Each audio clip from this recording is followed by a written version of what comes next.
Princess Alina, after meeting a tragic end, regresses to her 3-year-old self and devises a plan. Her brilliant red eyes burn with fierce determination for her new life. Part of her grand plan involves opening a magnificent dessert shop. She excitedly plans her ventures, starting with locating hidden ores for mining. The young princess shrewdly engages in various business ventures, receiving top-notch information from her associates. Now slightly older, she's startled as a white-gloved hand gently takes hers. A kneeling knight with purple hair kisses her hand, while 2 attendants watch over them. A blonde-haired man joyfully embraces the surprised princess, exclaiming that his daughter has called him father. The scene shifts, revealing this is all a story within a novel, and someone has been given a role. A voice triumphantly declares, "I've found it!" against a dark, thorny backdrop. A man with reddish-brown hair and glowing red eyes stares intently into the darkness. In a chaotic rescue, a man reports finding the princess as the Emperor. Liam calls Alina's name while she weakly whispers, "Father." The Emperor clutches his daughter in a tight, relieved embrace. Crying in his arms, Alina apologizes for being late.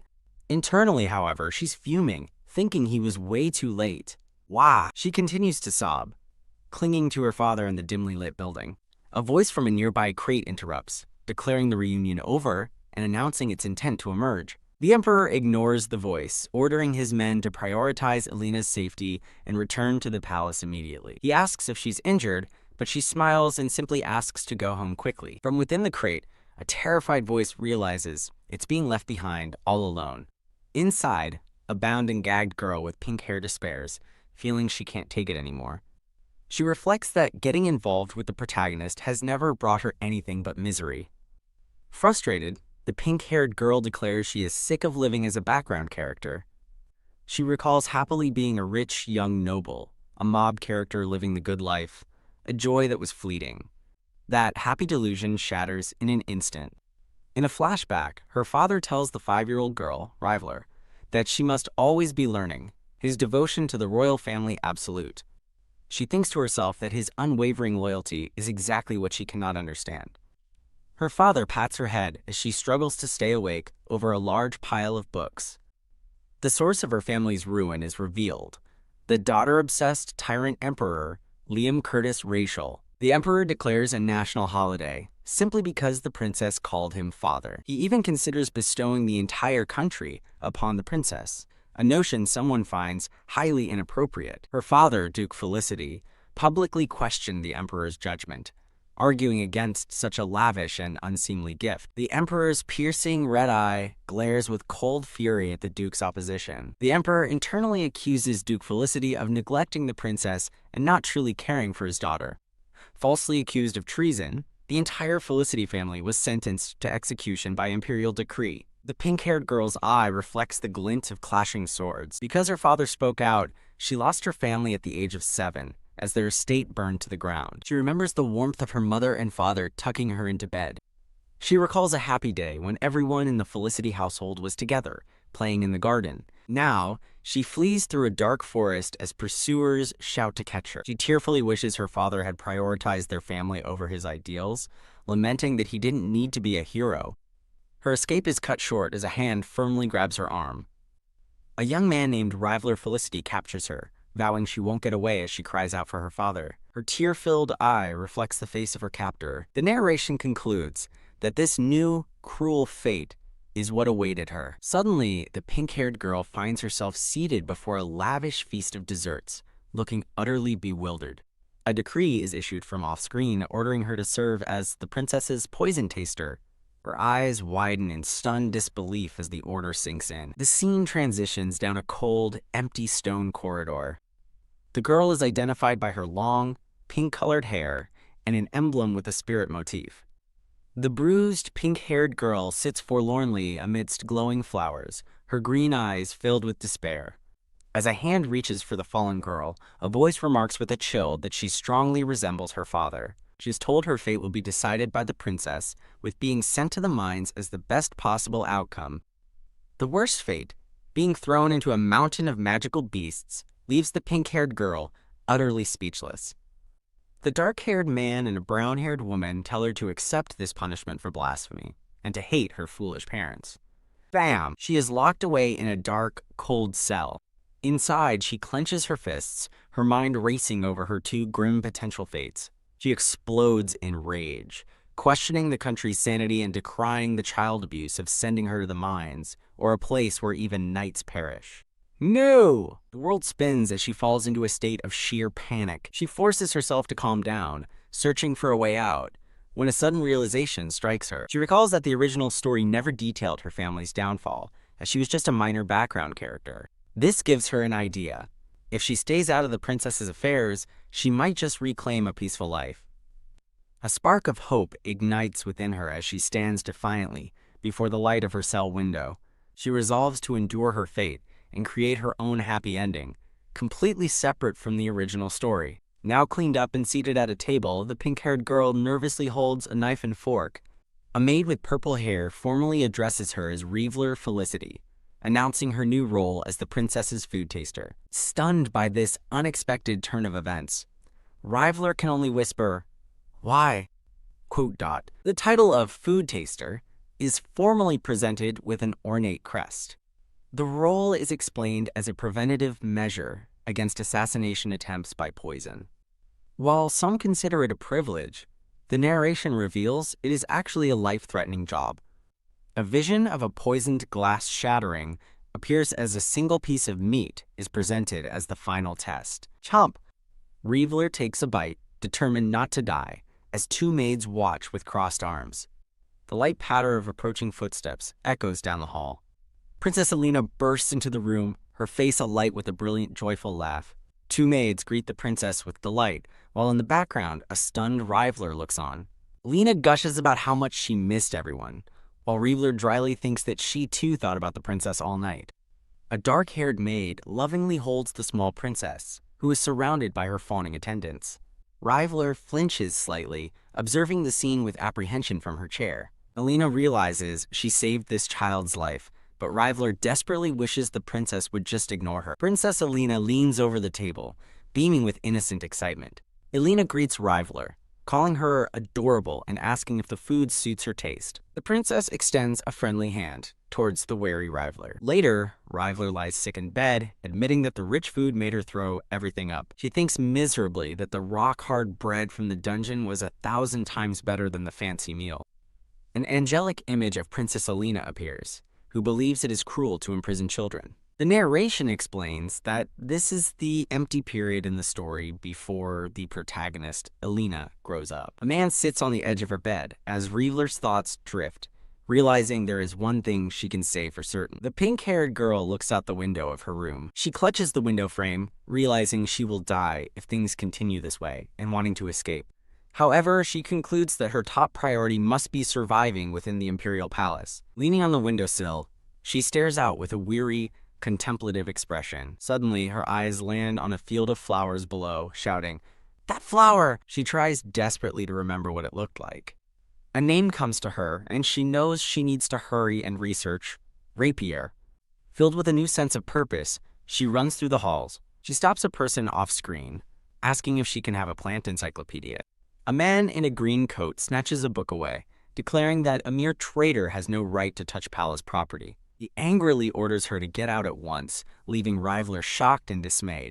As Reveler flees, a man in an ornate uniform thinks about a food taster's duty, then cruelly asks if she's planning to feed the princess poison.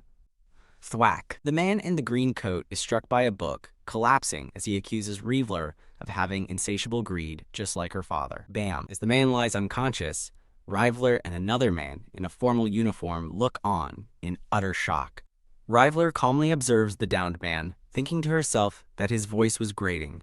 The scene transitions to a handsome man with white hair and purple eyes, smiling serenely amidst a shower of flower petals. Looking down at the unconscious man, the white-haired man declares his barking annoying and tells him to do it outside, as a worried Reveler watches. Reveler stares in disbelief, her mind reeling as she thinks, "What? This can't be." He is identified as Cassius Vacalaberry, shown looking regal with a backdrop of thorny vines and swords. The narration describes him with fearsome titles like the royal family's dog and the merciless demon of war. In the original story, he was the final boss. Hearing rumors he doesn't even spare children, Reveler panics, realizing she must escape him at all costs. Her face contorts in pure terror at the realization of who stands before her. Hup! To her surprise, Cassius effortlessly lifts her off the ground with one hand. He holds her up to his eye level, examining her as she stares back, completely bewildered. He gives her a little shake, her body wobbling in his grasp. The man in the green coat stumbles to his feet, furiously demanding what His Excellency the Duke thinks he's doing. Still holding Rivaler, Cassius turns and coolly asks, "Someone?" A man with brown hair and purple eyes appears, asking Cassius, "You?" The man in the green coat flees the library, shouting that books should be treated with care. Standing beside Cassius, Rivaler despairs, thinking she'll never be able to borrow the plant encyclopedia now. Cassius gently extends a white-gloved hand toward her. He kneels down to her height, looking at her with a calm expression. Seeing the Duke's unexpected friendliness, Rivaler musters her courage and decides to make a request. Gulping nervously, she asks if he would be willing to lend her the book. Without hesitation, Cassius simply replies, "No problem." He then asks what kind of book she is looking for. Much to her surprise, she explains that as the princess's poison taster, she needs a plant encyclopedia to learn about poisonous and medicinal plants. A close-up highlights the intricate, glowing blue brooch on his uniform. Overwhelmed by his unexpected kindness, Rivaler covers her mouth, her eyes welling up with tears. He praises her kindness as she excitedly jumps while holding his hands, telling him her room is in the princess's palace. She beams with pure joy, gratefully clasping his hand. Cassius watches her, his purple eye filled with a thoughtful, unreadable expression. As Rivaler happily skips away, Cassius watches her go before calling out for someone named Hanan. The brown-haired man from earlier, Hanan, appears and confirms his presence as Cassius asks for an update on an investigation. Hanan reports gravely that, as suspected, there was a traitor within the Felicity family. In another location, a brown-haired woman reports that the princess boarded a ship, likely preventing her from contacting her knights. Back in the library, Cassius concludes that this new development means retrieving the princess will not be easy. He reflects on a military decision from 2 months prior, wondering what might have happened had he refused the Emperor's mobilization order. A memory shows a man in a black uniform reading a letter, which instructed him to care for Cassius's daughter, lamenting it was too late for her father. The scene transitions to a view from outside a window, showing 2 men talking inside. A new chapter begins as joyous laughter echoes through a bright, sunlit forest. The laughter belongs to Princess Alina, who is seen having a wonderful time outdoors. As she rides her horse and declares she's fine, a separate thought wonders why story protagonists are always so fond of desserts. The thought is revealed to be Rivaler's, who watches with an annoyed expression as Alina rides past. The narration states that the Duke kindly delivered the encyclopedia, showing Hanan presenting the book to a grateful Rivaler at her door. Startled by a sudden noise, Rivaler looks up from her bed in a candlelit room. Rivaler dutifully tastes a piece of food on a fork. While Princess Alina smiles brightly from horseback in the garden, Rivaler sits at a nearby table, looking unimpressed. Alina gives a charming wink, sparkling amidst a field of yellow flowers. Rivaler, holding her fork, wonders if someone just used a visual stone to record the princess's dazzling moment. She notices the knight riding beside Princess Alina. Recognizing his smiling face, she identifies him as Cain Ashley, the princess's dog, and the first man to attack her family. As she stabs a piece of food, Rivaler thinks Lord Ashley is the worst and wishes for his punishment, just as a voice calls his name. A flashback shows a younger Rivaler watching in horror as a man is thrown from his horse, thinking this is a terrible turn of events. A young Princess Alina rushes to the fallen Lord Ashley's side, asking if he's okay, and he calls it an honor. Tears streaming down her face, the young princess begs him not to die.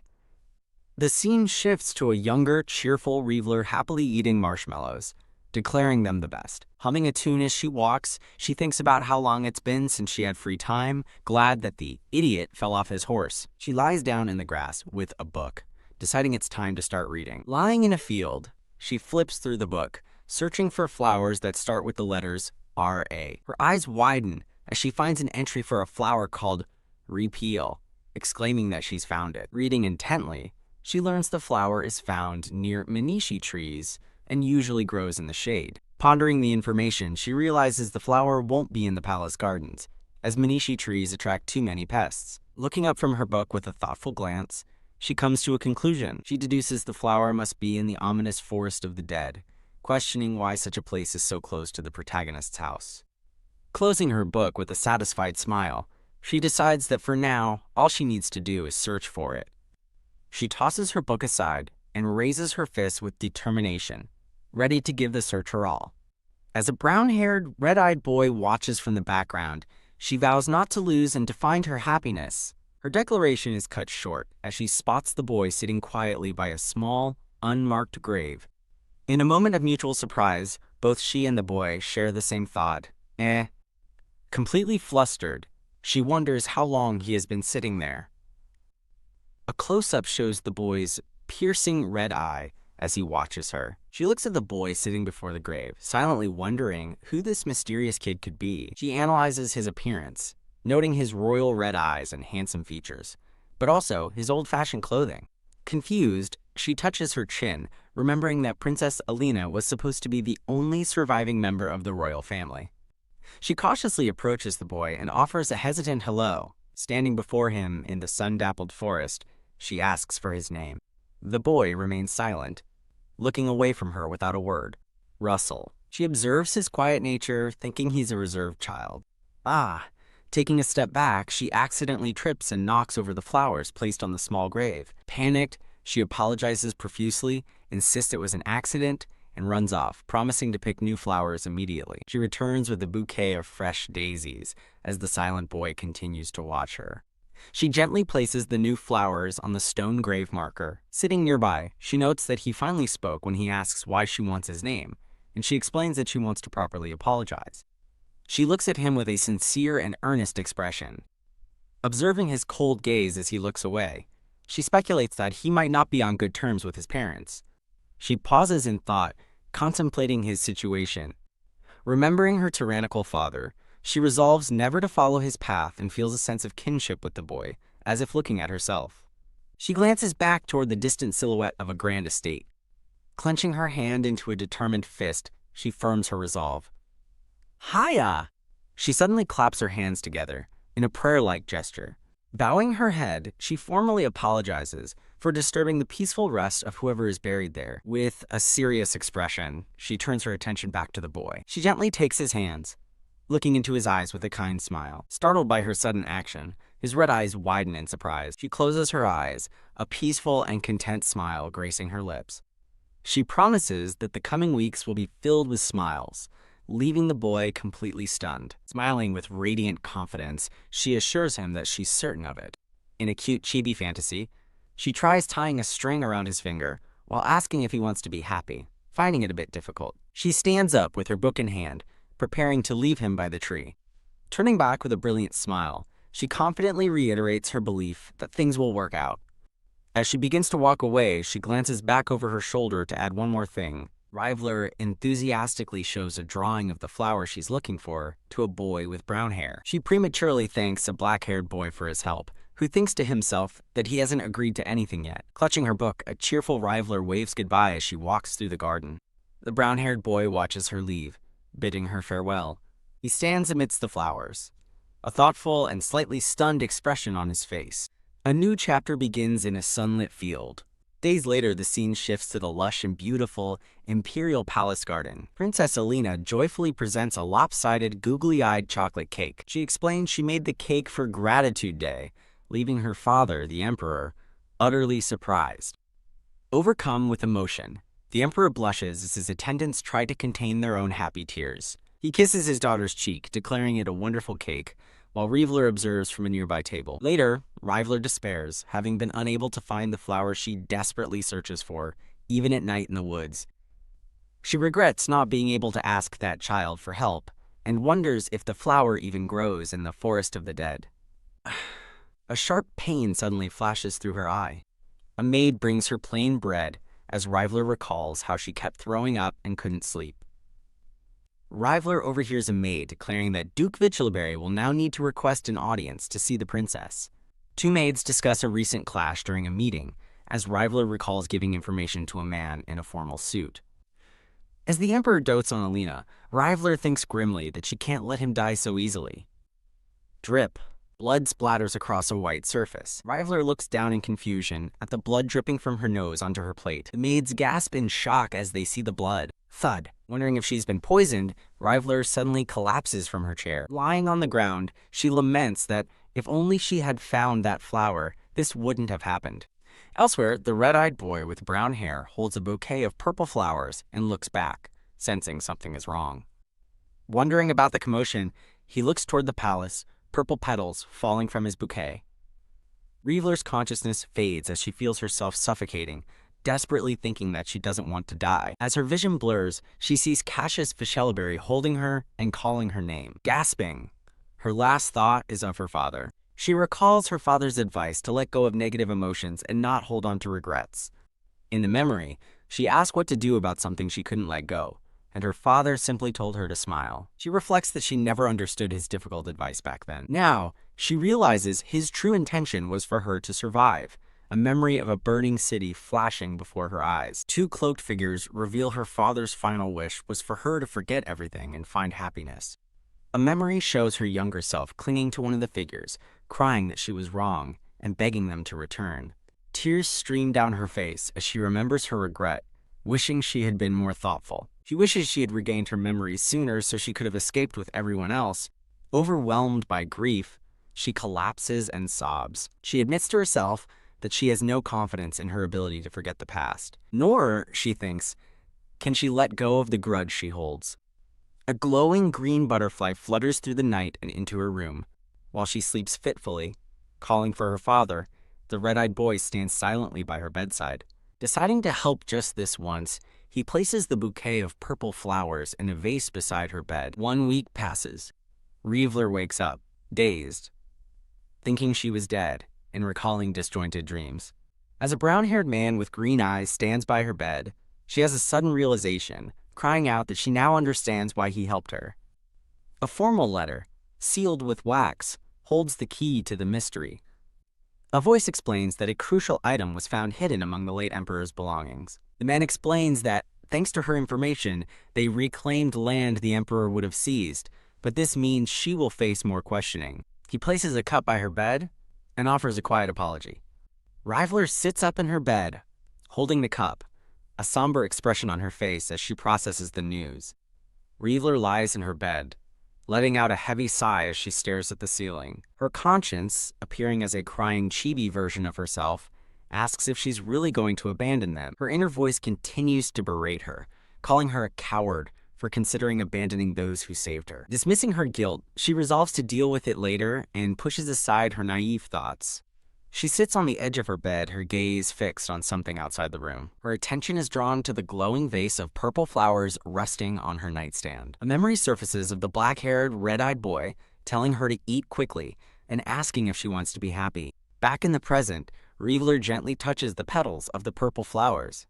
Clutching a piece of paper, she realizes she must meet her benefactor in person to properly thank them. She reads the letter with a bright smile, her mood lifted by its contents. Click! As her door is unlocked from the outside, she decides she will handle the Duke later. The door opens to reveal a cheerful Princess Alina, who happily exclaims that Riveler is finally awake. The princess's voice echoes with concern, asking how she is and if she's feeling all right. Princess Alina stands there in her beautiful blue dress, holding a small basket. Looking down at the princess, Riveler appears completely taken aback by the visit. Alina gently checks her temperature as Riveler stammers a good morning to the princess. The princess's eyes well up with tears as she looks at Riveler with deep concern. Riveler is startled by the princess's display of emotion, unsure how to react. Riveler dismisses the concern as part of her job, but inwardly questions why the princess seems to know her so well, just as Alina calls her name again. Taking her hands, Princess Alina gazes at her with a warm, reassuring smile. Riveler's face contorts in pure shock as she yells, "WH what?" Princess Alina asks Riveler to become her lady-in-waiting, a terrifying prospect given her tyrannical father and the grim fate of past attendants. The princess kindly says she can take her time to decide, and Riveler thanks her for the consideration. A man's hand gently pats the princess's head, causing her to look up in surprise. The princess gives the man a thumbs up in approval, while Riveler observes with a blank expression. As Princess Alina waves goodbye, Riveler simply tells her to take care, The princess pauses at the door, a thoughtful look crossing her face as she glances back. Rivaler's heart skips a beat as she bows her head, lost in troubled thought. Rushing back into the room, Alina proudly explains that she picked the purple flowers herself from a nearby spot. Alina presents the bouquet with a radiant smile, catching Rivaler completely by surprise. The princess's voice cuts through the sudden dark atmosphere, asking Rivaler if she can have the flowers. As Alina happily arranges the flowers, Rivaler's anxiety spikes, thinking things were going far too smoothly. Clenching her gown, she nervously agrees to give the princess the flowers. She feels herself spiraling into despair, wondering why things always turn out this way. Sometime later, Rivaler, now dressed in a formal blouse and skirt, looks on with a grim expression. A flashback shows the princess watching with delight as Rivaler sips from a mug in bed.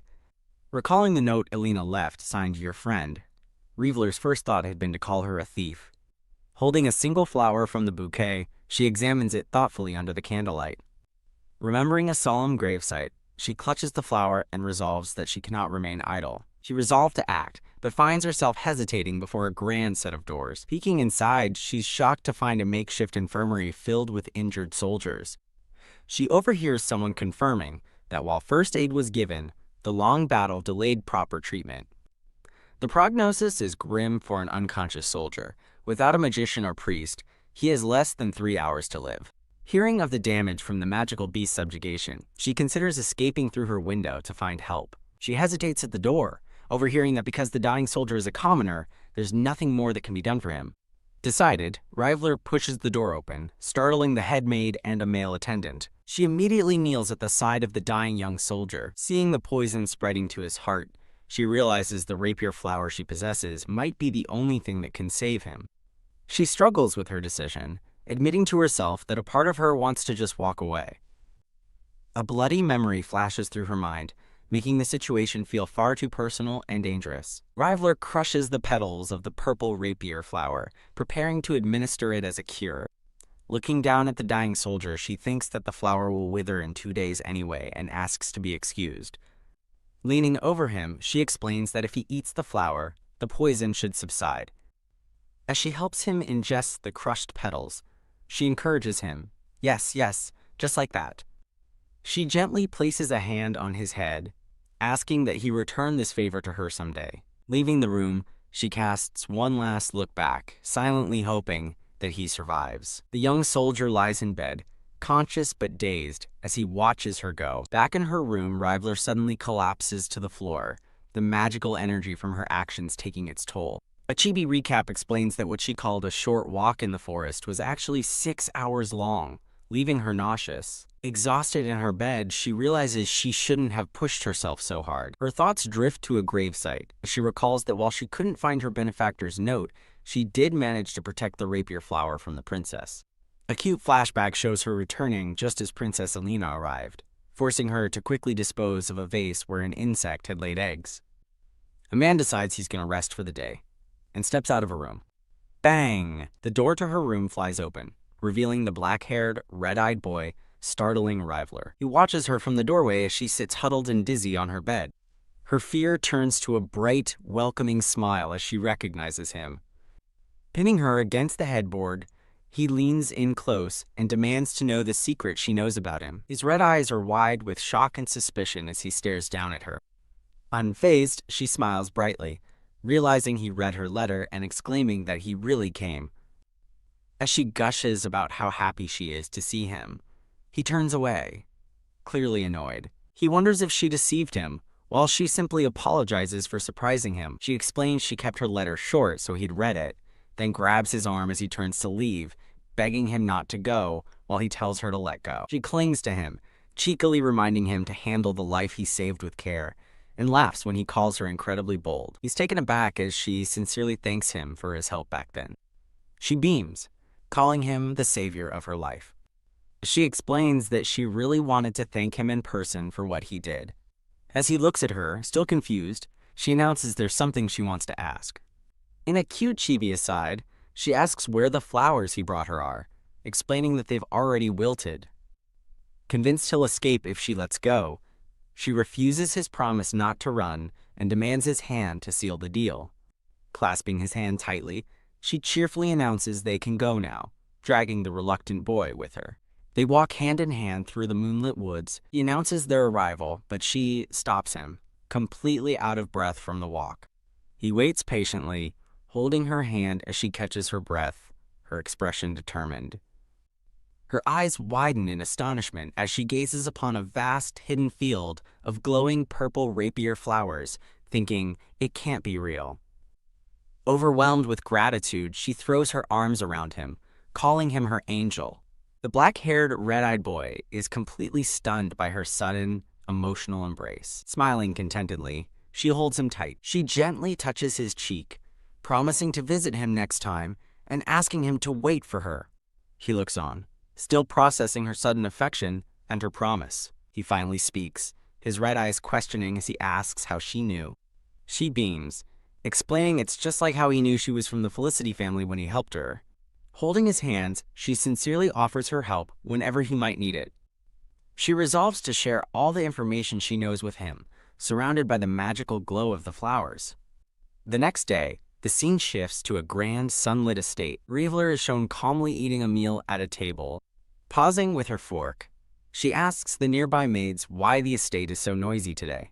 As she eats, she muses that the reward for the beast hunt must have arrived, thinks of the soldier she saved, and decides giving him the last flower was the right choice. She smiles, thinking it's fine since she got more flowers, and reveals she even took one that morning as a precaution. Whoosh! Princess Alina suddenly bursts into the dining room, calling Rievler's name, shocking her mid-bite.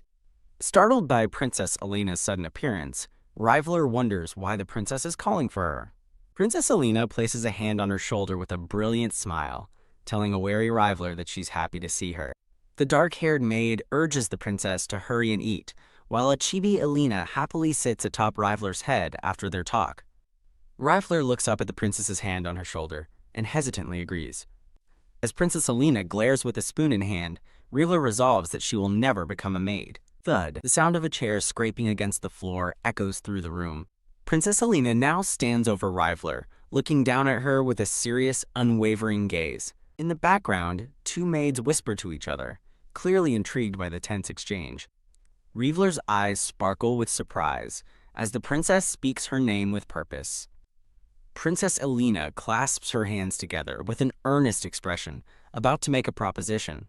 In a cute chibi panel, Rievler looks utterly perplexed by the unseen suggestion, while the maids gasp in shock. The dark-haired maid objects, reminding the princess that Rievler is from a rebel family, but Alina declares that since Rievler took poison for her, she has earned the right to be her friend. As the maid hesitates, a dark memory of someone begging for help flashes through Rievler's mind, causing her to tense up. The maid reluctantly agrees, certain that His Majesty will understand, leaving a chibi Rievler stunned by the sudden turn of events. Princess Alina joyfully takes Rievler's hands and declares them friends, while Rievler internally questions how much more suffering this world has in store for her. A dizzy and overwhelmed Rievler sarcastically muses that she's so grateful she feels like a princess herself. The scene shifts to the ancient and overgrown Quaru Castle, located in the northern forest of the dead. Inside, the black-haired, red-eyed boy sits by a sunlit window, lost in thought. A memory of Rievler's bright, joyful smile flashes through his mind. He recalls the moment she embraced him, promising to become his angel and protect him. Still looking out the window, he quietly wonders if she truly intends to protect him. Pondering her promise, he sits alone in the vast room and wonders when she will arrive. The scene changes to a beautiful, sun-drenched garden in the princess's palace. Princess Alina happily offers food to Rievler, encouraging her to eat as much as she wants, while Rievler chews with stuffed cheeks. Offering a marshmallow on a fork, the princess reveals she made a special request to the chef, knowing it's Rievler's favorite. While the dark-haired maid hides a smile, Princess Alina points out Rievler saved the marshmallows for last, prompting an annoyed Rievler to vow revenge. As a narration box explains, Rievler had no choice but to eat. A brown-haired maid comments on her impressive appetite. Maid pours tea, and Rievler notes with some satisfaction that she's finally being served tea as well. Watching the maid, Rievler reflects that perhaps performing the poison-tasting duty alongside the princess isn't so bad after all. As Princess Alina carefully cuts her food for her, Rievler feels awkward, still not used to being so overprotected. Her eyes widen in recognition as she spots a familiar garnish on the plate being served to her. A close-up reveals the dish is topped with Tadoria's leaf.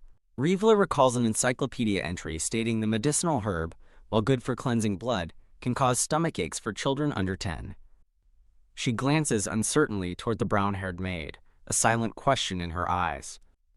The dark-haired maid steps forward, informing the princess that the herb can be hard on a child's stomach. When asked how she knew, Rievler explains she read it in a botanical encyclopedia, hoping the knowledge would make her useful as a poison taster. Overcome with emotion at Rievler's thoughtfulness, Princess Alina's eyes well up with tears. A man carrying a satchel arrives with the maids as they await Rievler's confirmation. The head chef appears, brandishing a ladle and frantically denying that there could be any mistake. A man in a formal brown uniform states that a pharmacist has already confirmed the danger, and Rievler's discovery saved the princess's life. The furious chef glares at Rievler, who thinks it's unfair he's taking his anger out on her when it was his fault. The uniformed man sternly tells the chef to be more careful, and the chef offers a terrified apology.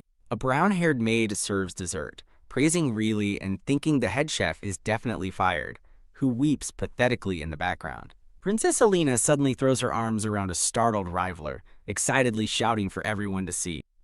The dark-haired and brown-haired maids watch the scene unfold, looking on with concerned expressions. As Alina clings to a flustered Rievler and declares her love, the two maids seem to soften, their expressions changing. Rievler internally panics, shouting that their job is to protect the princess from her, not to start sympathizing with her. A frantic chibi Rievler despairs, begging for someone to free her from the overly affectionate princess. The setting shifts to the grand and stately interior of the Imperial Nobility Court's library. Rievler walks through the hall, feeling a sense of relief and likening her escape to a fledgling finally getting away from an overbearing parent bird. Having finished her poison-tasting duties early thanks to the maids, the pink-haired girl walks purposefully down the hall. A narration box reveals that today, she will bid farewell to Duke Vichelleberry. She reflects on her decision to repay the Duke's kindness before she resumes her official role. As she writes a letter, she thinks that she probably shouldn't be doing this, encouraged by a tiny chibi angel version of herself. Holding the finished letter, she declares that her debt has now been cleared. Her plan is interrupted as she overhears shocking news. Duke Vichelleberry has refused an imperial order. Eavesdropping, she hears 3 noblemen discuss the Duke's defiance, agreeing that for the princess's sake, he must obey. Peeking around a corner, she feels weary of constantly hearing about the princess as the men decide to search for the Duke. Alone in the hall, she recalls a detail from the novel. The Duke had been planning a rebellion for 10 years. Looking through a window, she realizes that if the rebellion was a long-term plan, the current war in Posta Rimo wasn't started for that reason. She concludes that at this point in the story, he must not have fully committed to rebelling. She remembers the novel describing the Duke's justification for war as a trivial bid for the throne to cure his boredom. Looking at his ornate carriage, she feels that he doesn't seem like the kind of person who would start a war for such a petty reason. Clutching her letter, she recalls hearing that the Duke fought desperately in the previous war. With conviction, she believes there must be no real reason for him to start a rebellion now. A symbolic image shows the 2 ducal houses of Vichelleberry and Felicity being crushed.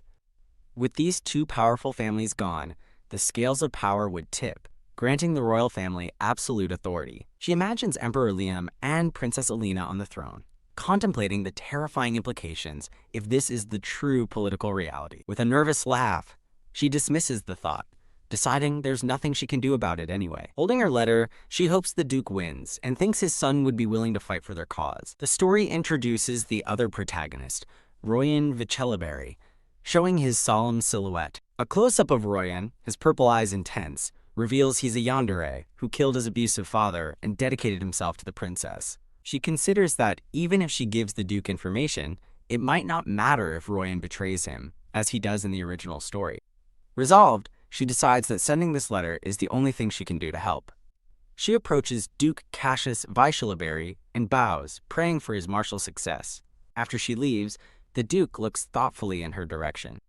Hanan approaches his master with the letter, addressing him as Cassius Sama. Reading the letter, Duke Cassius remarks that this help arrived just when he needed it, as expected of a child from the Felicity family. Hanan watches in shock, realizing that the stoic Duke Cassius is actually smiling. In a moment of decision, the Duke orders his aide to find a way to bring that child to him. Duke Cassius sits confidently, a new plan clearly forming in his mind. The scene shifts to a sunny garden, where Princess Alina encourages Rivaler to eat something delicious during a tea party with her father. As Princess Alina offers her cake, Rivaler politely declines, saying she already had some, but Alina insists she only ate a little. Alina frets that Rivaler is too thin, while Rivaler tries to protest. Emperor Liam cuts in with a smirk, reminding his daughter that he is present as well. Alina apologizes, explaining her concern for Rivaler, but her father, with the fury of a tiger, says he's more worried about Alina's weight. When Alina admits she's been trying hard to get Rivaler's attention, a mortified Rivaler begs her to stop. The Emperor playfully puts on a blindfold and grabs Alina, who responds enthusiastically, proving his point. Alina proudly recounts how Rivaler's quick thinking about the Dodoria leaf saved her from a disaster. The princess offers a heartfelt thank you, leaving Rivaler flustered and muttering for her to stop. In a flashback, Alina questions if Rivaler is only pretending to be uneducated. The chibi Rivaler admits to herself that it's convenient for a side character like her to appear dumb. Princess Alina, holding a book, laughs with pure joy in the sunlit garden. The Emperor wonders why Alina is so convinced of Rivaler's intelligence, while Rivaler internally pleads not to be put on the spot. Alina excitedly announces to her father that her first tea party is in 1 week, and she's working hard on it. Before leaving, Princess Alina gives her father an affectionate hug and tells him she'll see him at dinner. The Emperor watches fondly as the dark-haired maid leads Alina away, who turns to wave and wish him well. Finally alone, Rivaler sighs in relief, thinking she needs to check on the food for the new tea party. Her relief is cut short as the ominous words "criminal felicity" echo in her mind. She looks up to find the Emperor looming over her, his expression dark and his red eyes glowing with menace. Emperor Liam looms over Rivaler, reminding her who keeps her alive, and that Victualberry is a threat to her master. He warns that if anything happens to his daughter, Rivaler won't be safe either, as she clutches her pink dress in terror. Facing the Emperor, Rivaler admits that while she was prepared to abandon everything to survive, her resolve weakens every time she sees him. She vows to bear his words in mind, but silently declares that she will never forgive the enemy of her parents and family. A flashback shows Rivaler's exhausting duties, checking ingredients in the kitchen and taste testing every one of the princess's meals. She recalls being overworked with maid's chores, looking overwhelmed as she was ordered to wash dishes and dust statues. The scene shifts to a grand hall, where a tea party for young nobles is in full swing. Standing with the other maids, Rivaler is watched by 2 gossiping noblewomen. Feeling the strain, a flushed Rivaler wonders if this is the heavy weight of life. Walking across the lawn, she concludes that volunteering for chores to avoid the princess was a mistake, given how hard she's being worked.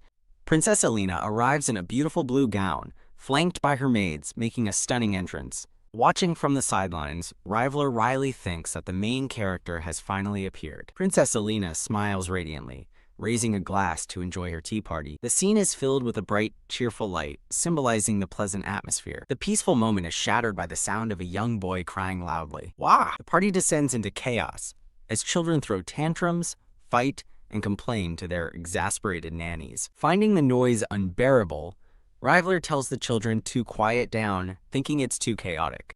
A young boy with light brown hair approaches her, asking to change his seat so he can be closer to the princess.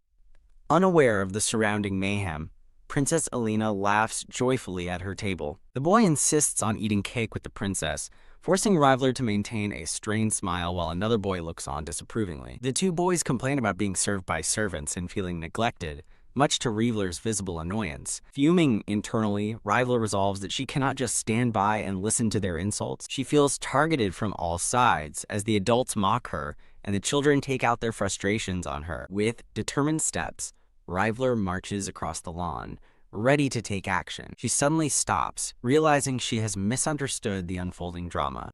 A girl in a green dress, Miss Brown, stammers that she was only trying to defend the princess from an insult by Miss Jacqueline. A stern off-screen voice asks Miss Brown if she understands the gravity of what she is doing.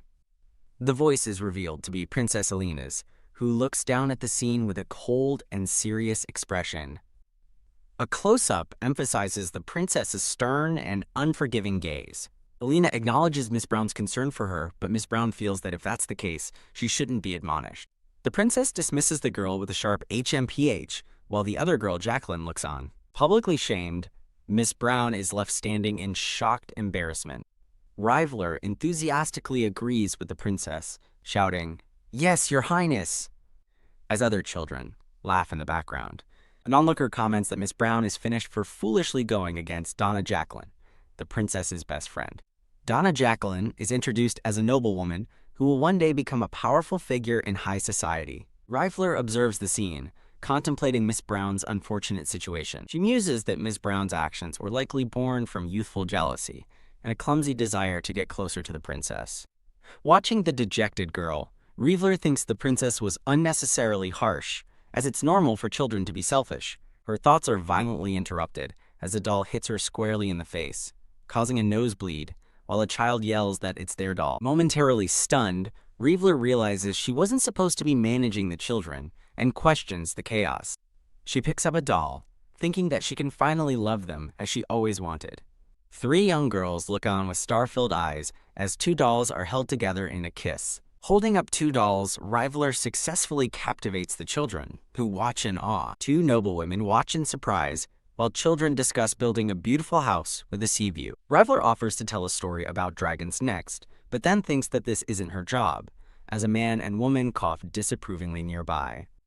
She reminds herself not to draw attention, recalling a chibi version of the dark-haired maid, warning her to stay calm. Despite her reservations, she begins telling a story about a black dragon to a small, enchanted audience of little girls. She smiles brightly as she continues her tale, narrating how the dragon transformed into a human.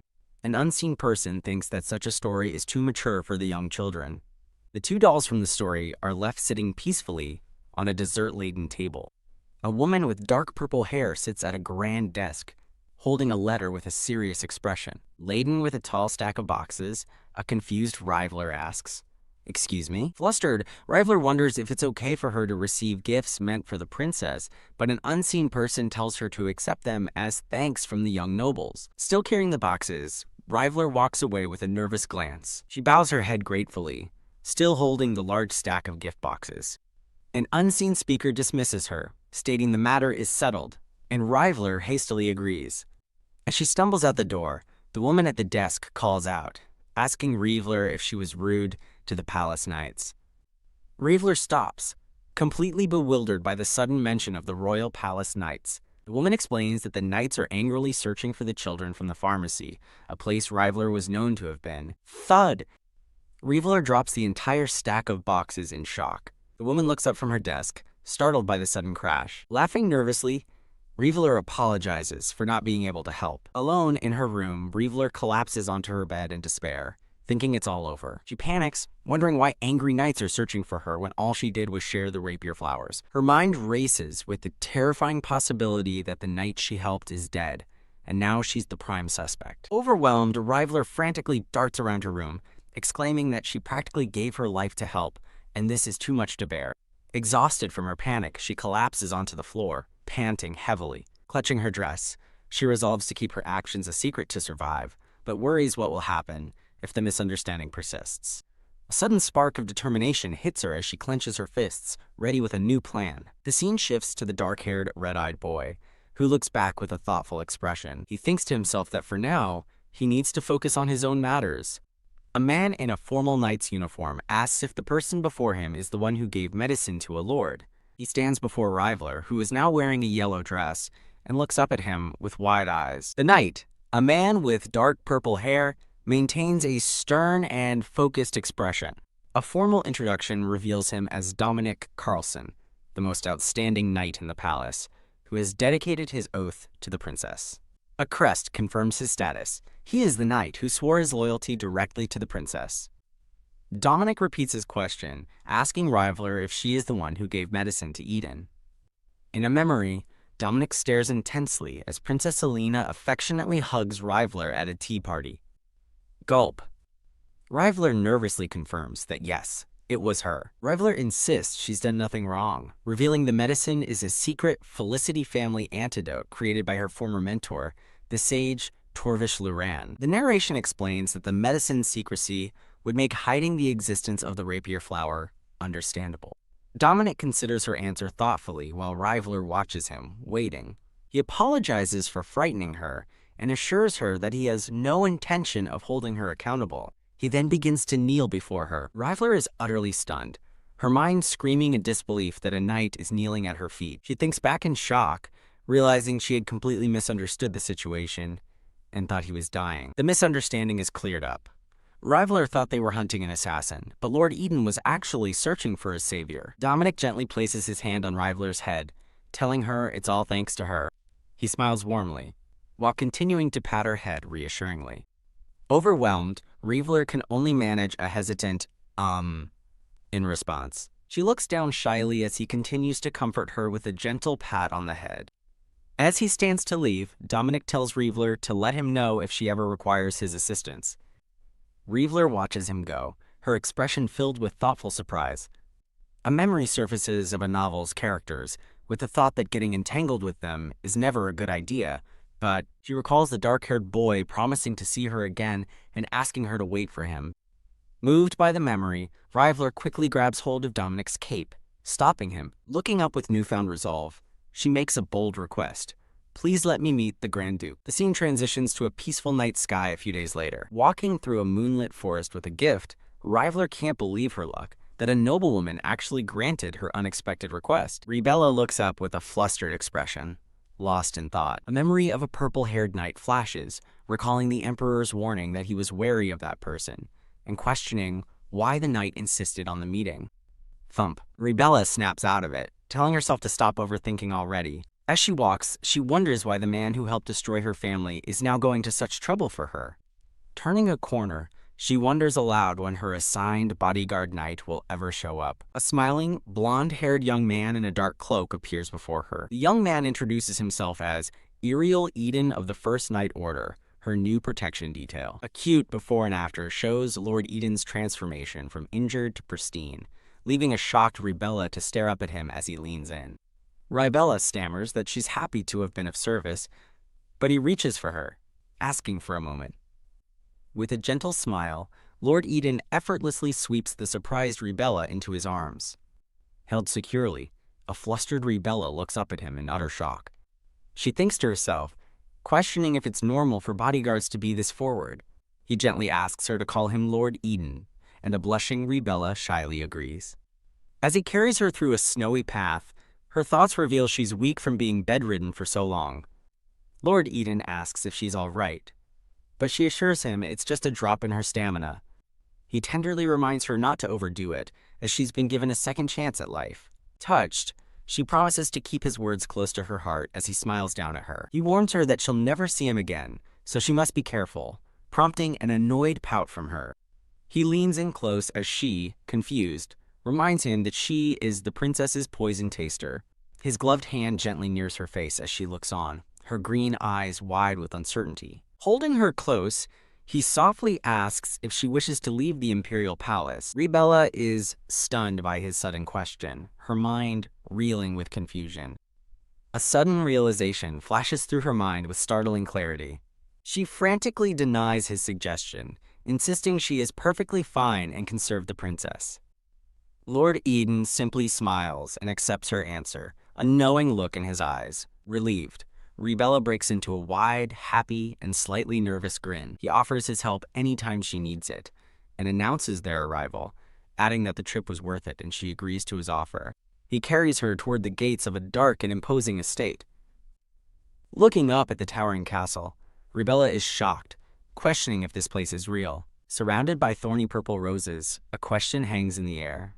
Is this truly the Grand Duke's castle? The castle's interior is dilapidated and covered in cobwebs, as Rebella realizes why the ominous Forest of the Dead is located next to the palace. She wonders if the forest is camouflage for the castle, and Lord Eden warns Lady Rebler to never reveal the Grand Duke's existence. He leans down, his expression serious as he looks into her wide green eyes. He warns her that people are always watching, making her realize the constant danger she is in. Lord Eden tells her he will wait outside and to call if she needs anything, and a sleepy Rebella agrees to keep his warning in mind. Her boots make a soft tap as they land on the dusty, forgotten floor inside. Whoom! A gust of wind blows through the grand hall as she realizes the entire place is completely uncleaned. Reaching out a hand, she can't believe that the Grand Duke lives in such a shabby place. Holding a book, she puzzles over why the Emperor would imprison the Grand Duke, feeling the situation is crazier than she imagined. She clutches her head in frustration, thinking it's unlike the Emperor to let a troublesome person live. She recalls a passage from the novel. Emperor Liam killed his brothers, imprisoned one to take the throne, and left Elena as the only heir, leading her to assume the Grand Duke was dead. Now realizing he is alive, she walks forward, wondering why the Emperor hasn't eliminated him yet. A voice declares the answer is simple, and she looks up to see the dark-haired, red-eyed boy standing by a window. He explains that it's because the Grand Duke is valuable, and Rebella asks what he's doing here. The boy turns to face her, his red eyes meeting her surprised gaze across the dusty hall. A brilliant smile spreads across her face as she understands he is valuable, just like her. A title card marks the end of Chapter 12. The narration explains that the Grand Duke possesses the one thing the usurper Emperor Liam Curtis Rachel lacks: legitimacy. Because the Emperor is not the true heir, he has many opponents, while the Grand Duke is the sole legitimate member of the royal family. The Emperor has taken advantage of this situation, as those who wish to approach him must first go through the Grand Duke. Rebella asks the dark-haired boy for his name, while a thought bubble reveals he is likely being used as bait to lure out traitors. The dark-haired boy, Calix, looks surprised and asks why she is asking him that. She explains she wants to be friends with the Grand Duke, but he rejects her, telling her to leave and never return. Rebella reflects on her ties to the Viceroy Avery family, seeing herself and Calix as two children who are the Emperor's enemies. She tells the departing Calix that she'll stay for today, but won't come back if he doesn't want her to. With a determined smile, she nervously clutches her blue dress. She approaches Calix, who sits at a table with a wary expression. As she moves closer to him, her intentions are unclear. She offers a bright, friendly smile as she stands before him. In a serene moment, her pink hair flows beautifully as she smiles with her eyes closed. She suddenly grabs his hand, startling him, and states that he's never getting out of there anyway. Popping up from behind him, she cheekily reminds him of her plan to retire early after serving the princess. She confidently declares that she'll be happy because she's always right, while a skeptical Calix mutters, "What nonsense," as they walk together. He stops and turns to her as she sincerely offers to help make his dream happen. Calix is momentarily stunned into silence by her unexpected proposal. He stands frozen on the staircase, still processing her words as she waits beside him. She leans in close to whisper a secret to him. In a cute fantasy sequence, she happily declares that they should continue being friends. As Rebella leaves, asking if she can visit again, a cloaked figure with white hair observes from above, noting that she and the Grand Duke are getting along well. The scene shifts to the Emperor, who offers to take care of her for His Majesty, his eye glinting with a serious light. He looks out a window with annoyance, commanding someone to leave her alone because she is his daughter's favorite. The Emperor contemplates her talk of early retirement, wondering if she thinks she can get away with it before deciding to think it over. His hands clench as he silently vows to find a way to deal with her. In a new location, a small, purple-haired girl in a witch costume declares a historic discovery, asking how someone devised such an idea. A brown-haired man in a vest looks at some papers in disbelief, exclaiming that it's a problem that has been unsolved for 100 years. Princess Elena, a young girl with blonde hair and red eyes, sits at her desk writing diligently with a quill. She giggles and tells her professor that he's being too dramatic. From a distance, Rebella observes Princess Elena having a lively lesson with her professor and a maid. Sitting by a window, Rebella happily continues her sewing, thinking that it would be a pleasure. She frustratedly recalls that according to the original story, the professor's fame should have been much greater. The professor concludes the lesson, telling the princess he'll bring the draft of the paper next time, and she bids him farewell. After her lesson, the princess stretches and cheerfully announces that she wants something sweet. Princess Elena approaches Rivaler, who is focused on her sewing by the window. The princess sits beside Rivaler, ready for a friendly chat. Looking at her sewing kit, Rivaler thinks to herself that she was about to finish up. The princess eagerly pulls Rivaler to her feet, insisting she join the class, while Rivaler protests that it's too difficult for her. A servant presents a beautiful spread of desserts and sweets to a delighted Princess Alina. Rivaler laughs nervously as a maid wheels over a cart laden with even more delicious-looking pastries. The princess suddenly clenches the fabric of her dress, her happy mood gone. A dark-haired maid gently comforts the princess, placing a reassuring hand on her shoulder. The maid thinks that even though Rivaler is smart, following the princess will be a difficult task. Rivaler enthusiastically balances a tray of sweets while the princess reluctantly agrees to her antics. The princess asks her maid, Raniel, if the food poisoner has been found, but Raniel reports there is no news yet. While a hand touches her chin, the princess thinks about the emperor's orders to catch the culprit and admits she's worried about Rivaler. Rivaler sits anxiously, also deeply worried about whether the poisoner will ever be caught.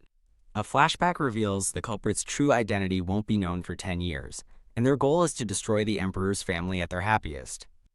Rivaler realizes with dread that the poisoner is currently just practicing and has no intention of killing yet. Believing things will soon calm down, Rivaler looks up as a maid offers her a basket of fruit. The maid gently places a hand on her shoulder, causing Rivaler to turn around in confusion. The basket contains fresh apples and bananas, and a small chibi maid explains that it is her lunch. Princess Alina offers a basket of fruit to Rivaler, wondering if she should also try some, but Rivaler nervously insists she's fine with what she has. Taking a bite of a red fruit, Rivaler is surprised, thinking it's more expensive than usual. Rivaler wonders why she's being given this, looking toward a stern maid with light brown hair. The light brown-haired maid looks on thoughtfully, surrounded by white daisies. Confused, Rivaler accidentally drops the fruit from her hand. Princess Alina looks on in shock as Rivaler reacts with a gasp, wondering what that reaction was for. A moment later, the princess bursts into a fit of radiant, happy laughter. Utterly bewildered by the princess's reaction, Rivaler sighs in exasperation. A close-up shows Rivaler's comically frustrated and teary-eyed expression. Lying on a bed, she thinks that she really hates this kind of confusing atmosphere. Tossing and turning, she worries that the maids will change their attitude based on the princess's whims and declares she doesn't want their fake kindness. The scene shifts to the black-haired, red-eyed boy sitting on a bed and reading a book. He suggests that if she's bored, she can go to the room next door where he's placed some recommended books, which makes Rivaler realize the princess gave her permission to use the library. Rivaler reflects that while visiting the library is an excuse, she actually left a note inside one of the books. The note, she recalls, details the only way for the Grand Duke to survive. She wishes she could tell the boy directly, but knows it depends on his feelings. The boy closes the book, guessing it's probably just another travel book. But Rivaler enthusiastically insists it's interesting. She excitedly imagines a trip to the sea, wondering if the smell of the ocean isn't exciting just to think about. Standing over him, she insists he not pretend to have read it, but he remains silent. With a final glance, she turns and opens the door to leave the room. The boy watches from his bed as she departs. Rivaler looks back thoughtfully into the room she just left. She thinks that this is the place where she feels most at peace and decides to stay a little longer, which makes the boy gasp in surprise. A few days later, a boat carries passengers toward a grand lakeside pavilion. At a tea party, Princess Alina claps her hands in delight. Seated at a table with two other girls, Rivaler listens intently, realizing with a start that the princess isn't talking about the friends she assumed. A young noblewoman with purple hair and another with reddish-brown hair discuss the Rivaler who is the poison taster. From across the water, an unseen person comments that Rivaler seems to have been impressive at the last tea party. At the table, the reddish-brown-haired girl says she heard even Ms. Donna was impressed and expresses envy at how well Rivaler gets along with everyone, especially after the incident with Miss Brown. The purple-haired girl, identified as Michelle Talia from a powerful Marquis family, dismisses the comment with a sharp remark about her friend's attitude. A chibi Rivaler recalls that Michelle started admiring the princess for her fashion sense, though she personally found it too flashy for her. Princess Alina tells the reddish-brown-haired girl not to blame herself, as Miss Brown was at fault, while Michelle agrees it would tarnish the Marquise's honor to deal with her. Michelle closes her eyes and states that honestly, she'd like to be the one to carry out revenge personally. She adds that the Brown family's business has collapsed, so there's no point in revenge anymore, noting it's clear how much the Emperor cherishes the princess. Princess Alina feigns distress over the situation, while Rivaler watches stonily, thinking what terrifying people they are. Rivaler wonders how anyone can speak so cheerfully about someone else's misfortune. Michelle and the reddish, brown-haired girl sit in silence at the table. Princess Alina brightly asks if someone is really doing well. and Reveler looks on. An unseen speaker confirms that he is doing well and has been learning to manage his territory lately as a fish swims in the water below. The princess beams with pure, sparkling joy at the news. Michelle and the reddish-brown-haired girl look on, surprised by her reaction. Michelle reveals one more thing she's learned. Those who were missing during the war have returned, showing a map of Duke Vicelliberry's territory, Rubindici, and questioning why he isn't on another expedition. The reddish-brown-haired girl reveals that the Duke is refusing the order to go to war, which shocks them since he is the undefeated knight and allied nations insulted the princess.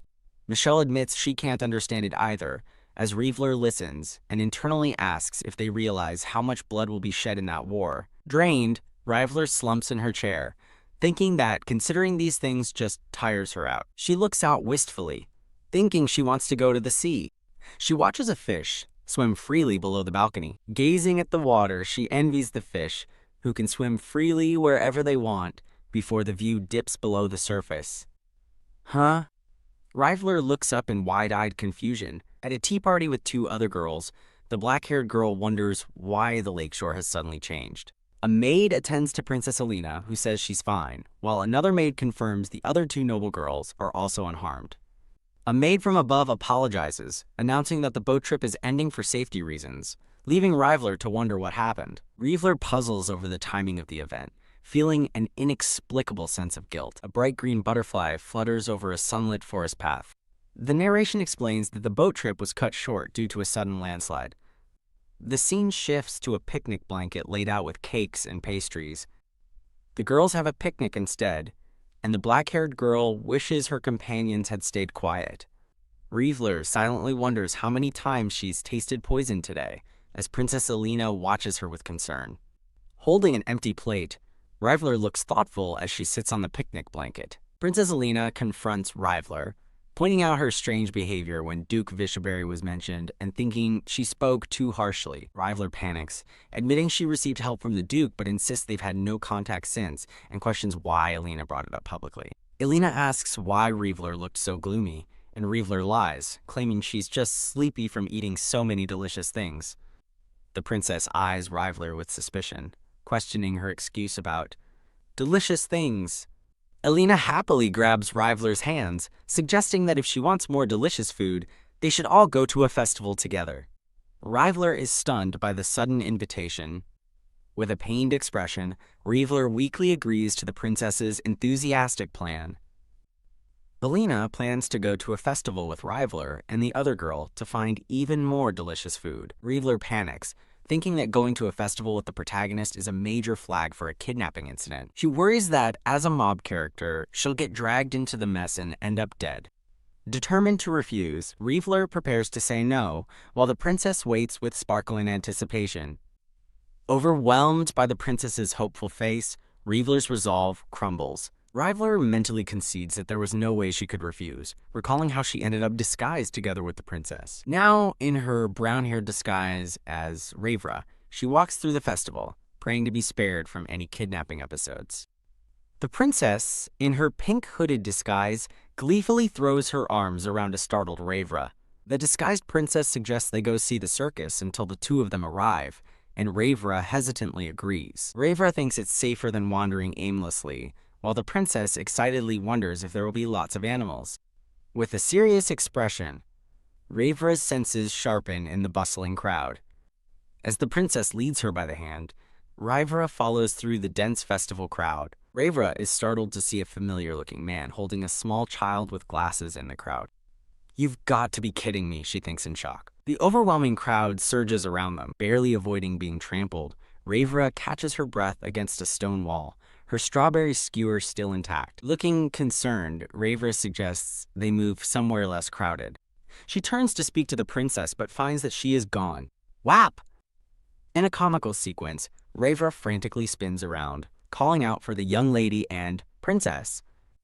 Thinking she might have been separated from the princess, Ravra looks worried. A portrait of the disguised princess winking cheerfully appears, a stark contrast to Ravra's current predicament. Overwhelmed, a chibi Ravra cries out in frustration, wondering why things always turn out this way. The scene transitions to the warm, sunlit buildings of the festival town. Standing alone, Ravra laments that her eyes were just starting to adjust to her disguise. She realizes she hasn't met up with anyone yet and hopes the princess noticed she was gone. Ravra worries the princess is so distracted by the festival that she hasn't even noticed her absence. In her mind, she sees the princess happily enjoying the festival while her two friends look for her, and she wonders where she could have gone. Sighing in defeat, Ravra sits down, feeling like a lost child separated from their mother. As she has this thought, her eyes widen with realization. She sees two small children, a boy and a girl, holding hands as the girl calls for her mama, realizing she feels just like them. Turning to the lost children, Ravra kindly asks if they've been separated from their parents. As the younger child cries, she offers to take them to the capital's security team, where their parents might be looking for them. An unseen person thinks that while the children's parents weren't wrong, going to the security team would have been faster. As a couple holds hands nearby, a young girl with brown hair and a purple cloak sits alone, wondering what she should do. The brown-haired girl closes her eyes, deciding on a plan. Now full of energy, she gets the attention of two small children with a bright smile. Her voice narrates the beginning of a fairy tale. Once upon a time, there was a princess. A woman with long brown hair watches from a distance as the girl in the purple cloak tells her story to an enraptured audience of three children. While an unseen person agrees with the thought, a girl in a pink hoodie holds two ice cream cones, observed by a black-haired girl and a reddish-brown-haired girl. The girl in the pink hoodie, holding an ice cream cone, pauses thoughtfully. An observer thinks that Ravra is always kind, while the two girls from before discuss emulating a rebel, much to one's flustered denial. Ravra, the girl with the large yellow bow, smiles joyfully while enjoying her ice cream. The black-haired girl warns her friend not to get too involved with Ravra, calling her a rebel, and her friend agrees. In a fragmented memory, a blonde woman asks someone why they are there, as a voice questions if she can remain lovely regardless of her position. The memory continues with two pink-haired girls, as one thinks she could never be like the magnificent blonde woman on the throne. Back in the present, Ravra smiles and waves goodbye to the children, who happily call her big sister as their mother leads them away. After ensuring the kids are safe, Ravra realizes she is now lost and worries that moving carelessly might expose the princess's disguise. Deciding she has no other choice, she gets up to find the guards for help. A voice suddenly calls out, "So, you were here, Ravra," startling her. The girl in the pink hoodie has found her. Relieved, Ravra calls out to the princess, worried that she's exhausted her. The princess is simply relieved Ravra is safe after they were separated, and asks if she's hurt, which Ravra denies. The princess frets that Ravra's feet must be sore, then notices her friend doesn't seem very happy. To cheer her up, the princess suggests they go to the Flower Lantern Festival, surprising Ravra. The princess wants to spend more time together, but Ravra hesitates, pointing out how late it has gotten. Unfazed, the princess firmly grabs Ravra's hand. Laughing with delight, the princess points forward, ready for their adventure. Won over by her friend's infectious excitement, Ravra beams with happiness. The princess orders 2 items from a vendor, thinking they'll be safe since the knights are following them. With a strained smile, Ravra hopes that nothing bad happens during their outing. The scene shifts to a dark forest, where a masked figure stands near a bloody hand and a fallen sword. The masked person reports that the escort knight is eliminated and gives the next order: abduct the princess. Back at the festival, Ravra suddenly feels a chill just as the princess excitedly points towards something. They gaze in awe at a river filled with beautiful floating lanterns, with the princess exclaiming how beautiful it is. Holding their own lanterns, the princess is overjoyed, while a pink-haired Rivaler quietly agrees. Rivaler thinks the lantern's glow resembles the princess's eyes, while the princess looks on thoughtfully. The princess thinks to herself how kind Ravra is, prompting a confused Rivaler to ask if she said something. The princess reveals that she has known about Rivaler for a long time, shocking her. Rivaler asks how, and the princess explains that palace gossip travels, with everyone saying how smart and capable Ravra is. Flustered, Rivaler panics at such praise, while the princess laughs at her strange expression and insists it's true. The princess confides that from the moment she heard about her, Ravra became her inspiration. Rivaler muses about making someone happy just by existing, which the princess suggests is about her. Rivaler denies it, claiming she was just cheering her up. The princess smiles, glad that Rivaler's mood seems to have improved, and Riveler looks on, touched. Their peaceful moment is shattered by the sudden appearance of a hooded figure, whom the princess mistakenly calls Ravra. Riveler instantly understands the source of her earlier unsettling feeling as she stares at the ominous stranger. "Princess," Riveler shouts, instinctively shielding Princess Alina as the hooded figure lunges toward them. An off-screen voice screams Riveler as the attack connects. In the ensuing darkness, fragmented voices call out for Riveler. A voice screams her name as Riveler lies stunned on the ground. Princess Alina looks down at her fallen friend, her eyes wide with shock and concern. Leaning over Riveler, the princess anxiously asks if she is hurt anywhere. Ignoring her own state, Riveler scrambles up to check on the princess, who reassures her that she's fine. Riveler spots a scrape on the princess's hand and panics about the Emperor's reaction, but Alina tells her something else is more important. Disoriented, the blonde and pink-haired girls float in a dark, unfamiliar space, wondering where they are. Riveler deduces they are in an abandoned house, far from the capital. Sitting together, Riveler notes that her disguise has worn off, meaning time has passed, and wonders when the knights will arrive. Riveler tries to reassure herself that the protagonist will be saved, as is typical in stories. She experiences a sudden flash of déjà vu, recalling a similar hopeful feeling. Swoosh! Princess Alina suddenly gets up, startling Riveler as she calls out her name. Alina excitedly points to something off-screen, calling for Riveler to look. The princess declares they can escape through a hole she found, while Riveler pleads for her to listen for once. Riveler nervously suggests they wait for the Emperor, but Alina insists they must escape, fearing her father is the true target. Confidently, Alina pats Riveler's back and tells her to leave it to her, but Riveler thinks there's no way she can. Riveler decides to scout the surroundings first, to ensure it's safe before they proceed. As Alina moves ahead, Riveler realizes the princess has zero intention of listening to her, and gives up. Riveler asks to scout first next time, but Alina dismisses her, repeating to just leave it to her. Thump. Suddenly, a dark voice calls them annoying brats, and the two girls freeze in terror. A man with dark hair tied back appears, smirking as he mocks their attempt to escape. He calls them idiots, and Riveler scolds Alina for not letting her check first, while the man questions if being a princess will help her get away. Riveler realizes with dread that this must be the work of the anti-Emperor faction, wondering just how many enemies he has. The man taunts them, revealing that the Emperor is likely fighting for his life in their trap. Horrified, Alina demands to know what they are planning to do to her father. The man nonchalantly touches his neck, asking what difference it makes if she knows. Alina furiously demands he answer her, while a terrified Riveler thinks she's provoking him. As Alina shouts her demand, the man's shadow looms over them menacingly. Sieske, annoyed, the man tells her not to make him repeat himself. He grabs Alina's arm, telling her to go back inside, but she struggles, crying for him to let go. Riveler suddenly intervenes, grabbing the man's wrist and demanding he let go of the princess, shocking him. Riveler fiercely states that the princess ordered him to let go, worrying he'll leave a bruise that the Emperor could use to frame her. The man addresses Riveler by name, calling her cheeky and threatening to kill her right there. Believing he's underestimated her, he grabs Riveler and shoves her towards Alina, telling the princess to run and get the Emperor. With grim determination, Alina clenches her fist, ready to act. Riveler watches in disbelief as Alina picks up a large rock, questioning her actions. Don't tell me. Riveler's thought is cut short as Alina swings the rock with surprising force. Whack!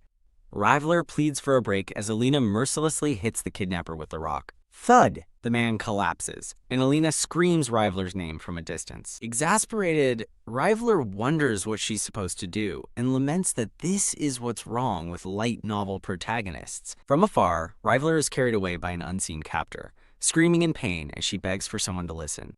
In the darkness, she tumbles into confinement, crying out as someone comments on the noise. A person holding a book approaches, announcing they have found her. Riveler is now locked up alone in the dark, wondering where she is and why she can't see anything. A familiar voice apologizes for being late, and a now gagged Riveler recognizes its slightly irritating tone. The scene shifts to Emperor Liam, tearfully embracing Princess Alina in a heartfelt reunion. MMPH. Trapped in a crate, Riveler struggles to get their attention, realizing the emotional reunion is over, and she needs to be let out. The Emperor looks over and calmly says, Let's go home. In horror, Rivaler realizes they're leaving her behind. Bound and gagged, she trembles with despair, thinking she can't take this anymore. As the kidnapper's hideout is shown under the moonlight, she thinks this is just too cruel. Back at the palace, the dark-haired headmaid looks shocked to hear the princess has been found. Another man reports the good news, as the maids collapse in relief. As one maid cries with gratitude, another asks what happened to the poison tester who was kidnapped with the princess. The camera pans past the group to a figure in the background. The black-haired, red-eyed boy stands alone in the garden, his expression intense and unreadable. The dark-haired boy with red eyes stares in shock, his mind reeling with a single horrifying word. Dead? In disbelief, he thinks, "No way," as he turns to run. He sprints through the sun-dappled forest, convinced it has to be a lie. In a memory, a young pink-haired Reveler looks up as an unseen person remembers her as a cute girl and asks for her name. The memory continues, showing the dark-haired boy sitting beside Rivaler, who holds a bouquet of wildflowers. A younger Rivaler waves cheerfully, clutching a book to her chest. A montage of memories shows the two growing up together, playing, sharing secrets, and sleeping in the same room. The memory flashes to Reveler sleeping peacefully, a happy smile on her face. The dark-haired boy with red eyes is shown reading a book while sitting in his own bed across from her. The tranquil scene of their shared room is shown, a peaceful moment before the present intrudes. Back in the present, the boy continues his desperate run through the woods.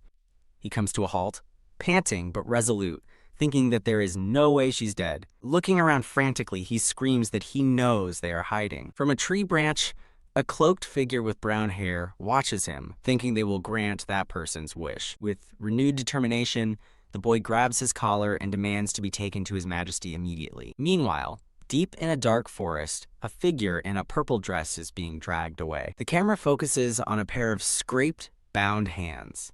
A captive Rivaler looks down at her wrists, annoyed at how tightly her ropes are tied. She panics internally, remembering her escape and now wondering what she's supposed to do. She weighs her options, realizing that returning to the palace is infuriating, but running away is too dangerous. Just as she wishes for a place to rest, a hand suddenly grabs her arm. Startled, she looks up with wide, smudged eyes. A woman with grayish-brown hair and a young man with a brown cap, both carrying bows, stare back in surprise. Thinking fast as the man takes her hand, Reveler sees an opportunity. Lucky, putting on a show, she tearfully explains that she was playing hide-and-seek with her mother. She continues her fabricated story, claiming she can't find her mother, which earns the sympathy of the two hunters. As the woman offers her food and shelter, Reveler privately celebrates fooling them, but finds the convenient timing suspicious, planning to escape once she recovers. Later, by a campfire, the woman notes how much Rivaler is enjoying the meal, but Rivaler thinks her situation is more complicated. Panicking internally, she cries with frustration, wondering why she is fitting in so well and fearing she will miss her chance to run. Wiping a tear, she thinks that it was too dark to notice something important earlier. The woman kindly pats Rivaler's head, comforting the seemingly lost child. Reveler accepts the gesture and continues eating, deciding it should be safe to rest for a little while. As her new companions comment on how well she's eating, Reveler admits to herself that her body is completely exhausted. Just in case, she thinks, she ate some Repeal as a precaution. Suddenly, she stops, her eyes widening in alarm as she feels something strange happening to her body. Her body goes limp, and she slumps forward. The man catches her as she faints, remarking on how exhausted she must have been. Realizing she was a fool to trust them, Reveler loses consciousness, as an unseen person wishes her goodnight. At a grand castle, an unseen speaker wonders what brings a visitor to him. A blond man with red eyes smirks, surprised to see his guest arrive willingly, and asks what business they have. The dark-haired boy stands before the man, flanked by the cloaked figure, and vows to fulfill his wish. He states he understands that His Majesty wants him to die for the royal family. He solemnly accepts, agreeing to go to war and pledging to prove his loyalty. As his final condition, he vows to track down the princess's kidnappers. In a dimly lit room, two voices confirm that there is nothing suspicious to report yet. Over a sleeping Reveler, the woman named Jessie frets that the sleeping drug was too strong, but the man scolds her for failing to kidnap the princess and says they must kill this brat if she is a traitor. Feigning sleep, Reveler overhears the death threat and realizes with horror that her rescuers are working with the kidnappers. Outside her room, she hears them complain about the Emperor's death and wish the Crown Prince were still around. The man and woman leave, their footsteps echoing as Rivaler clutches her blanket. Sitting up in bed, Rivaler is stunned to learn how many people resent the Emperor. As Rivaler sits up, she thinks that if her captors were a proper faction, she might have considered cooperating with them. Looking at a bowl of herbs, she wonders if this is what was used to make the sleeping drug. She holds the leaves, realizing that if this is the base, she should be able to neutralize it with repeal. With a look of grim determination, Rivaler stands ready to act. A hand drops several purple flowers from a small red pouch. Now outside, Rivaler wonders why she is still awake and spots a glowing butterfly, recalling she's seen it before as she spies on her captors in the distance. She concludes that she must have built up a resistance after taking the drug so many times. Back in bed, she resolves to find an opening and escape as soon as possible, refusing to return to the palace. Clutching her blanket, she thinks there is no reason for her to go back to that place. She lies awake, her eyes wide with resolve as she stares into the darkness. Peeking from under the covers, she recalls that she was able to gather information by listening to Tom and Jesse's conversations. She learned that many former Imperial aides, exiled craftsmen, and knights who fled conscription ended up in this place. With a start, she realizes this means there might be people here who could recognize her. Putting her hand up with determination, she thinks she doesn't have time to waste. As she listens at the door, she plans her next move, having already tampered with the bed and knowing the guards are making their rounds. With a single thought in mind, escape, she leaps out of the open window into the night. Suddenly, Jessie enters the room, rubbing her eyes and asking about a sound she heard, catching Rivaler in the act. Frozen on the windowsill, Rivaler panics, wondering why Jessie woke up, and silently begging her to go back to sleep so she can leave. She cautiously checks to see if Jessie has fallen back asleep. Jessie's eyes fly open, and she screams for Tom that the brat is gone as Rivaler falls from the window. Running through the dark woods, Rivaler worries that she can't escape without knowing the roads, but steels herself to try anyway. She looks back at the village, deciding that her first priority is to find a place to hide. Jessie and Tom search the forest with torches, with Tom angrily concluding that the kid must be a spy. Hiding behind a tree, Rivaler panics, knowing she's finished if they find her, and wondering how she can possibly escape. Her eye widens as she sees a familiar green glow reflecting in it. The glowing butterfly she saw 3 days ago reappears, and she feels as though it is calling to her. A young man with brown hair and a torch discovers her hiding spot, ominously declaring, "Found you." Just as he threatens her, another voice cuts in, sternly saying, "That's enough." In a flash, a black blade impales the torch-bearing captor through the chest. The man stares down at his wound, in shock, while Rivaler watches, stunned into silence. Her rescuer is revealed to be the black-haired, red-eyed boy, and she gasps in disbelief, recognizing him as the Grand Duke. The Grand Duke stands before a kneeling Rivaler, asking if she wanted to know his name. He smiles warmly and tells her to make sure she remembers it. Rivaler looks up at him, blushing and utterly speechless. Overcome with emotion, she lunges forward and throws her arms around him in a tight hug. He embraces her amidst a cloud of glowing butterflies as she cries that he was so late. His name is revealed to be Calyx. Sometime later, Jessie and 2 male captors are bound and led away by a cloaked figure who warns them to walk straight. Now wearing a black cloak, Rivaler looks flustered with a leaf stuck in her hair. A close-up shows her green eye, a single tear welling up. A blonde young man named Ethan mentions that even a knight of the First Order came, explaining he volunteered after hearing the gourmet was missing, while Calyx sits beside him. Calyx sincerely apologizes for being late, but a cloaked Rivaler reassures him that it's okay and she wasn't hurt. She smiles brightly, thanking him again for coming to find her. Calyx gently cups her face, and the two share an intense, meaningful gaze. Rivaler's eyes widen in flustered surprise at his sudden gesture. He holds up the leaf he just plucked from her hair, innocently asking her what's wrong. She looks back and forth between Calyx and the leaf, completely baffled by his behavior. As Ethan laughs in the background, Rivaler realizes with a gasp that Calyx might be jealous, prompting Ethan to excuse himself for a patrol. Rivaler reassures Calyx that he is her only friend, but he grumpily tells her not to call him Your Highness. She watches him, a pensive look on her face as she tries to understand his reaction. Calyx listens intently, his expression thoughtful as he rests his chin on his gloved hand. Her heart thumps as Rubella looks down, silently processing his words. She suddenly bursts into a joyful laugh, realizing with relief that she understands his plan and calls out his name, Calix! As the campfire crackles, a voice transitions the conversation back to the present. Sitting by the fire, Rebella asks Calix how he managed to get there, especially dressed in a full knight's uniform. She looks at him with concern, asking if something has happened with the Emperor. A surprised Rebella listens as Calix explains that he simply followed her instructions. She stares in wide-eyed shock as he reveals that he told the Emperor he would go to war. Calix holds out the folded note she left in her books, asking her to tell him something, and addressing her as Layla. Clutching her cloak, Layla wonders why he claimed going to war was his only path to survival, noting to herself that his curiosity is understandable. She recalls that the war she urged him to join is a brutal 10-year conflict where desertion will become common.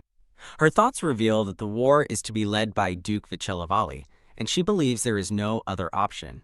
In a memory, she tells Calix that as the Grand Duke of Trishane, he must cooperate with the Duke. Back in the present, Calix asks if his family is connected to the Vicelavali, and Layla eagerly confirms that they are. She explains that the Duke has been searching for a specific metal found in the northern lands owned by the Grand Duke of Trishane. Pointing to an image of a glowing crystal, she reveals the metal's name, adamantium. Internally, she notes that the princess was supposed to find it in the original story, but decides that stealing it should be fine. Calix remains silent, contemplating her plan. Layla quietly wonders if he will actually go through with it, while he offers a subtle, reassuring smile. Clenching her hands in her lap, she begins to explain her reasoning to Calix. She describes a nearby village full of people ruined by the Emperor, who, despite their tragic pasts, still built families and dreamed of a future. Remembering a simple couple planning their next meal, she takes Calix's hand and asks why they can't live and be happy too. A wave of pure happiness washes over her as she lets out a heartfelt laugh. A gentle smile spreads across Calix's face as he watches her. He tenderly cups her joyful face, and they share a moment of mutual resolve to find happiness together. They hold hands, sealing their promise. As they arrive at the magnificent gates of an estate, a surprised voice calls out her new name. Layla? A stunned Princess Alina stares at Layla, who kneels before her. The scene focuses on Layla's hand as she kneels. Layla looks up from the ground, her expression one of shock and uncertainty. A flashback begins, showing a carriage rattling through a dark forest a few hours earlier. Inside the carriage, a determined Layla sits, having made up her mind about what she must do. She explains her plan to Calix. She will reveal that she protected the princess to gain recognition, believing it's her only way to survive in the palace. Looking down at her, Calix quietly asks if they should just leave together instead. He warns her that the Emperor will never change his opinion of her, regardless of the princess's favor, and she won't receive the treatment she expects. His thoughts drift to the consequence of him leaving for the battlefield. He knows that if he goes, Layla will be left all alone once more. He offers her an escape, promising to take her anywhere she wants to go if she just asks. Layla knows that even if they ran away, they could never truly escape the Emperor's reach. She firmly tells Calix she must return on her own terms, as it's the only way for both of them to survive. With a confident smile, she declares that it doesn't matter if her achievements go unrecognized. She throws her arms out wide in a gesture of pure, unburdened joy. She reminds him of their promise to live fully, assuring him that things will be different this time, and he smiles in agreement. Calix admits he was worrying too much, and as the sun rises, Layla excitedly points it out, the narration confirming Layla is right. Together, they watch the dawn break over a grand estate, understanding that they must build the strength to protect themselves. Calix grips his sword, resolving to become stronger as he calls out to Raybla. With a warm smile, he asks her to bring lots of books when she returns. He invites her to read with him next time, leaving her momentarily speechless.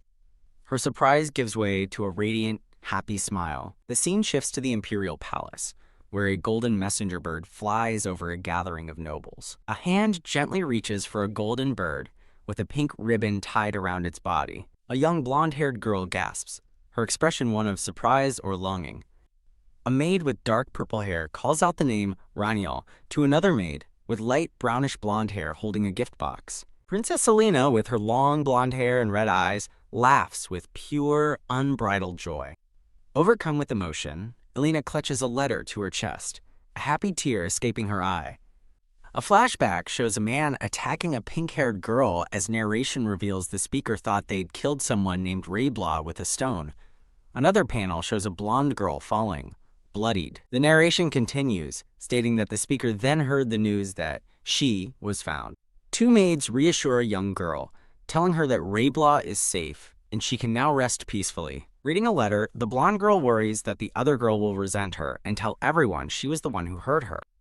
A pink-haired girl kneels before a shocked Princess Alina, offering a heartfelt apology.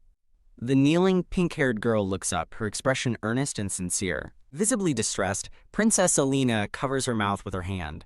Alina begs Rayblaw to get up, but Rayblaw refuses, blaming herself for fainting and being unable to help the princess.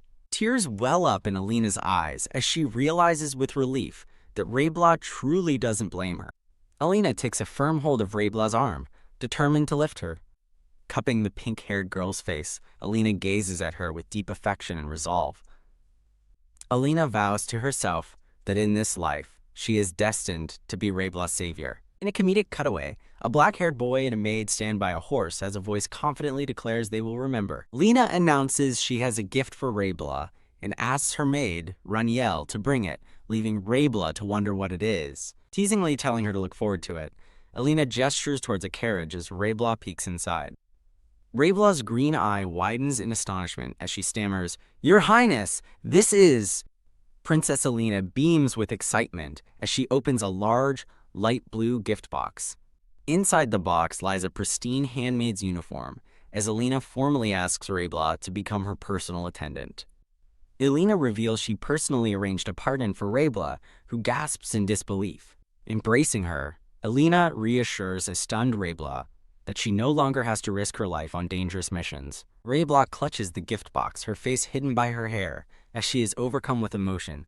As the maids watch, Rayblaw expresses her gratitude with a deep, respectful bow. Alina proudly asks if she seems like an impressive princess, while an onlooker's thought praises her as incredible.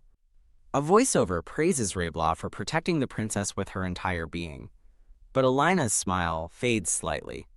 Two maids gossip, noting the princess is unharmed thanks to Rayblaw's efforts during the tea party.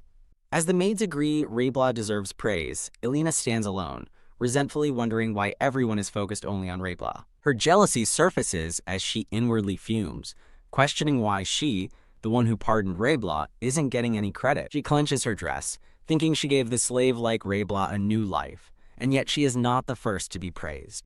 A maid's voice calls out to Your Highness, startling Alina from her dark thoughts. Holding her gift, Rayblaw bows and informs the princess that they will now leave for her luncheon. Rayblaw beams with pure happiness as she clutches the box containing her new uniform. Princess Alina watches her new handmaid walk away, her expression becoming distant and unreadable. The dark-haired maid takes Rayblaw's hand to lead her away as Alina offers a simple wave, goodbye. A man's gloved hand rests on Alina's shoulder as he asks what she would like for lunch. Alina requests mango salad and chocolate cake, her thoughts turning possessive as she vows no one will ever take what is hers. At a different location, a voice from off-screen excitedly asks if someone is the famous maid from the rumors. A brown-haired maid eagerly greets a pink-haired girl in a green dress, who looks back in confusion.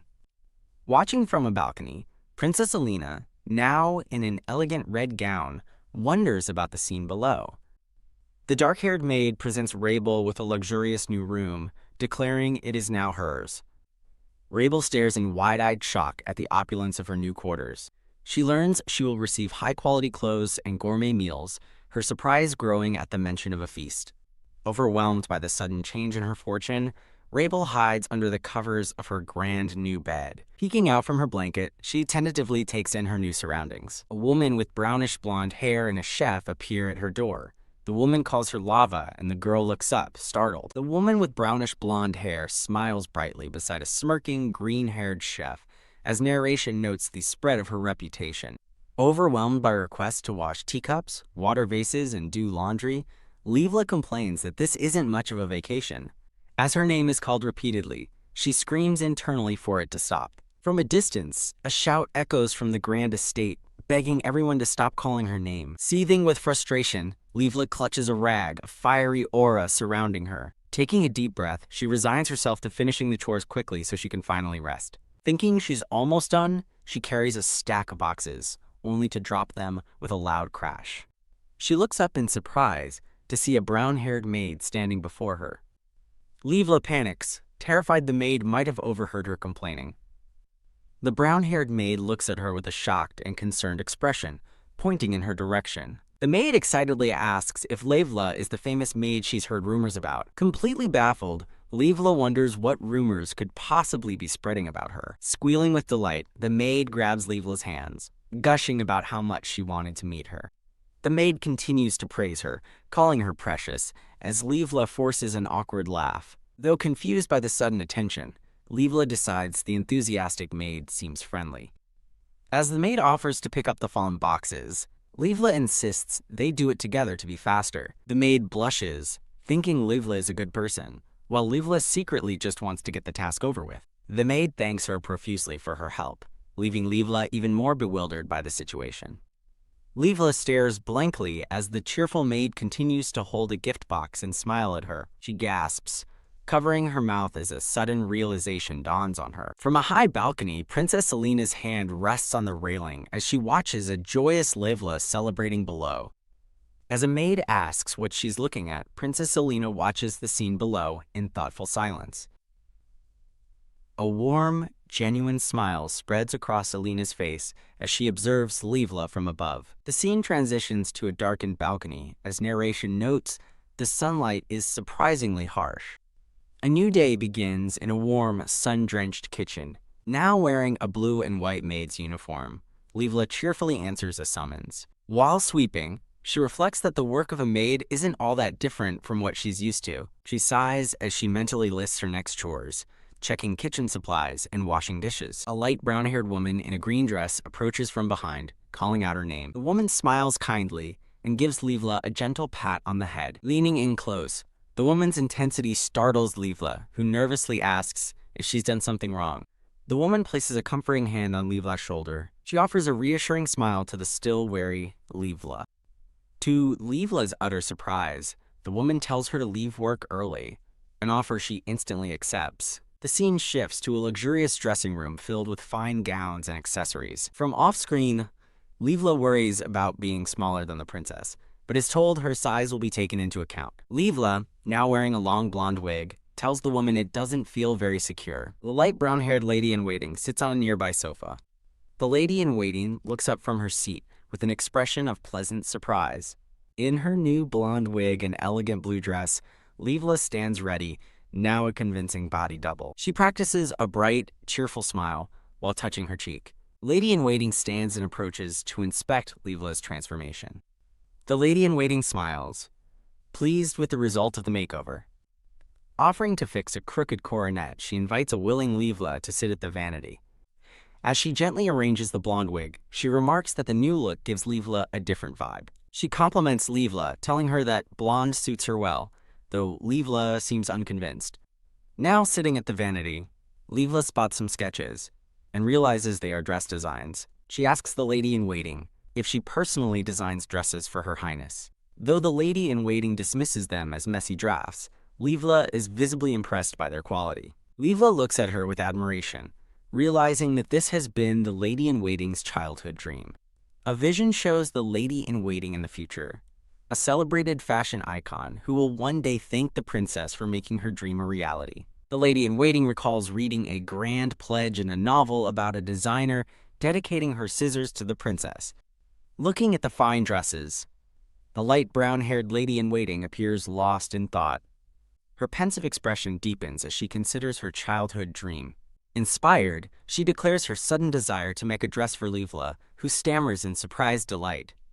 As she opens a drawer of fine ribbons, the lady-in-waiting hopes Livla's praise for her talent will one day come true. With a brilliant smile, she chooses a white ribbon, her creativity sparked. Livla stares in wide-eyed wonder, utterly captivated by the lady-in-waiting's passion. Livla excitedly promises to be the first customer at her future boutique, and the lady-in-waiting happily accepts. The lady-in-waiting adjusts the collar of Livla's elegant blue dress. She gently runs her fingers through the long blonde wig, perfecting the look.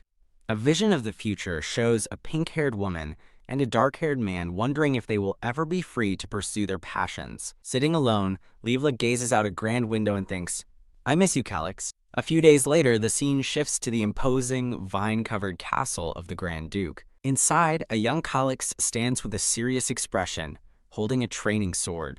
Rustle. As Calix turns, a cheerful Rayblaw appears from the woods with a basket, admitting she got lost before greeting him.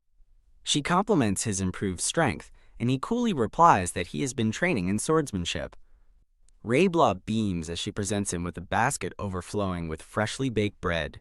She suggests a picnic in the shade, where a blanket is already laid out next to his sword. As they sit down to eat, Calix asks where she got such good food, and she happily explains it's her own dinner. Rayblaw reveals she's now the princess's exclusive lady-in-waiting and gets such luxurious meals she can't finish them alone. Calix expresses his relief that she's receiving the treatment she deserves, and she agrees, admitting it's more than she ever expected. Pointing emphatically, she insists he needs to eat more to build muscle for his upcoming match, but he trails off hesitantly. Rayblaw's cheerful demeanor fades as she looks at him with sudden concern. She asks when the match is, worried that it's soon, and he confirms there isn't much time left.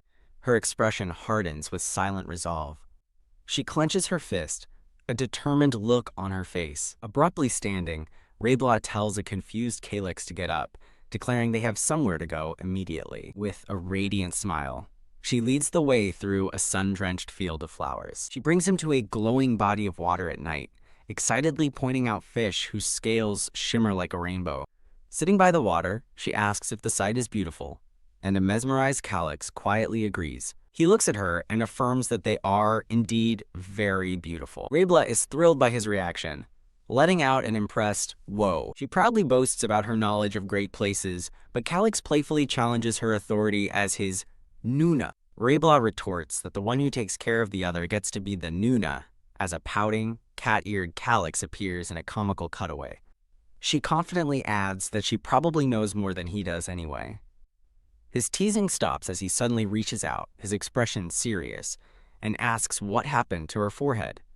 She casually explains the princess threw a rock that ricocheted during her kidnapping, causing Calix to shout in shock. Rayblaw pauses, her own words making her realize that something about her story is very strange. A memory flashes of her clutching her head in agony, as she realizes her head hasn't hurt at all since escaping the box. Another memory shows her head completely wrapped in bandages, and she thinks that no one had a chance to heal her. Clutching her head in disbelief, she wonders about a green butterfly she vaguely remembers.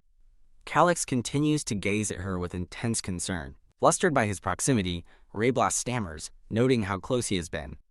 She abruptly pulls away, insisting she's fine. Splash! Losing her balance, she tumbles backward into the glowing water as Calix watches.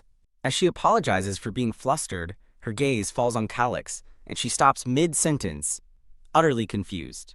Now in the water with her, Calix turns his back, revealing a bloody wound through his wet shirt as she asks about the mark.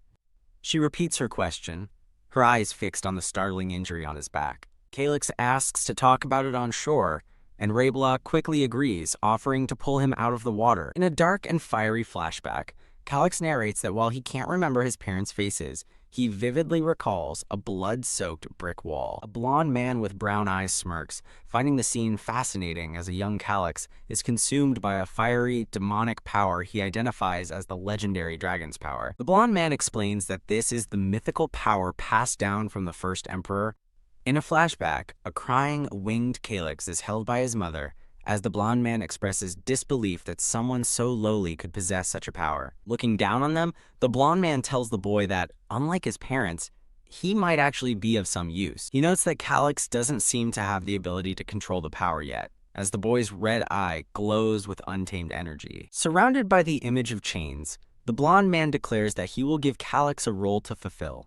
Calix narrates that for 5 years after that, he was imprisoned in an old castle in the northern region. He continues his thought, explaining he only recently moved to the Imperial Palace, as the scene shows Rayblaw by a campfire. Rayblaw reflects that the dragon's power, the ability of the founding king Rastal, truly exists. She muses that such an incredible power has now become nothing more than a cursed shackle.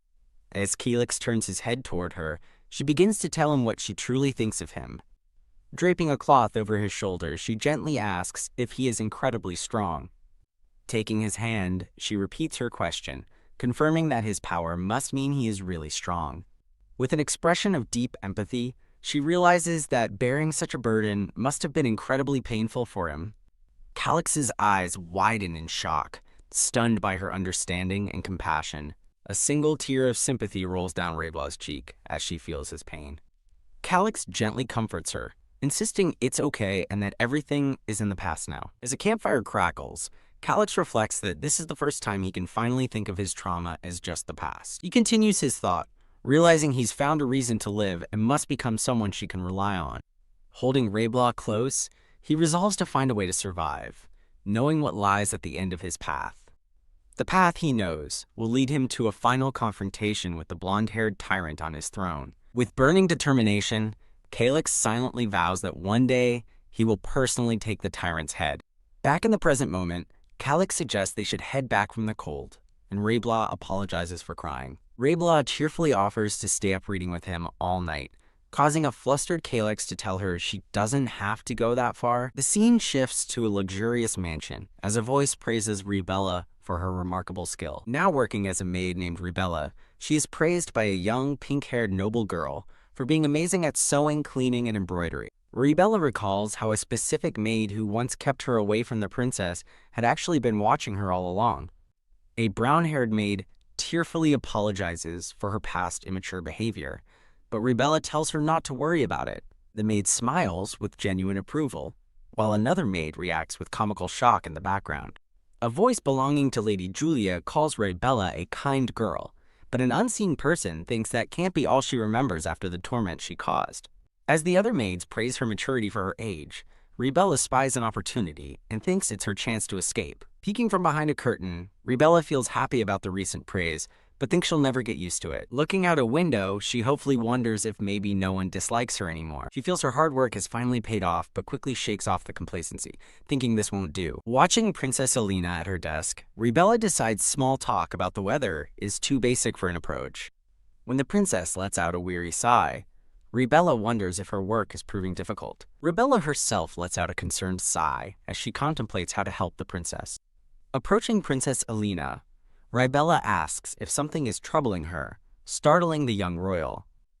The princess explains that she is trying to write a letter, but doesn't know what to say. Rebella suggests simply writing her feelings, but the princess blushes, finding the idea of writing "I miss you" too embarrassing. Rebella has a flash of insight, mentally referring to the letter's recipient as the other protagonist. She launches into a glowing description of the boy, praising his kindness, quick learning, and skill in swordsmanship. Princess Alina listens intently as Rebella suggests asking if his hands are okay from being covered in calluses from training.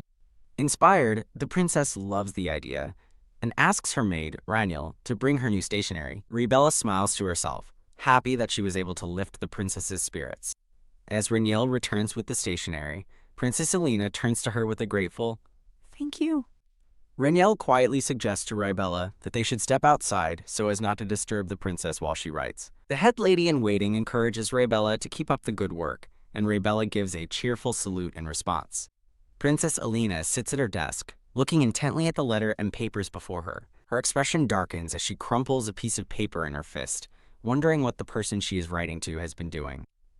Princess Alina questions why Rebella is praised for just doing her job, admitting to herself that it's a horrible thought.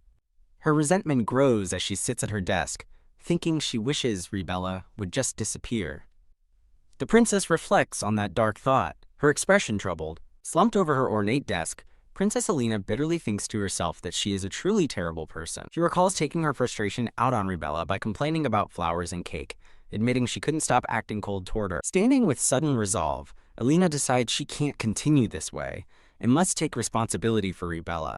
The click of a door handle signals her departure. Clutching a vase of purple flowers, a determined Alina decides she has to go apologize. Her resolve hardens as she thinks she must apologize to clear her conscience and end her unease.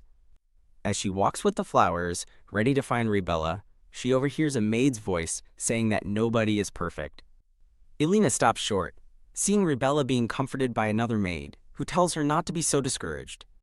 The maids continue to console Rebella, telling her she can learn from her mistakes, but she worries she's causing trouble for the princess.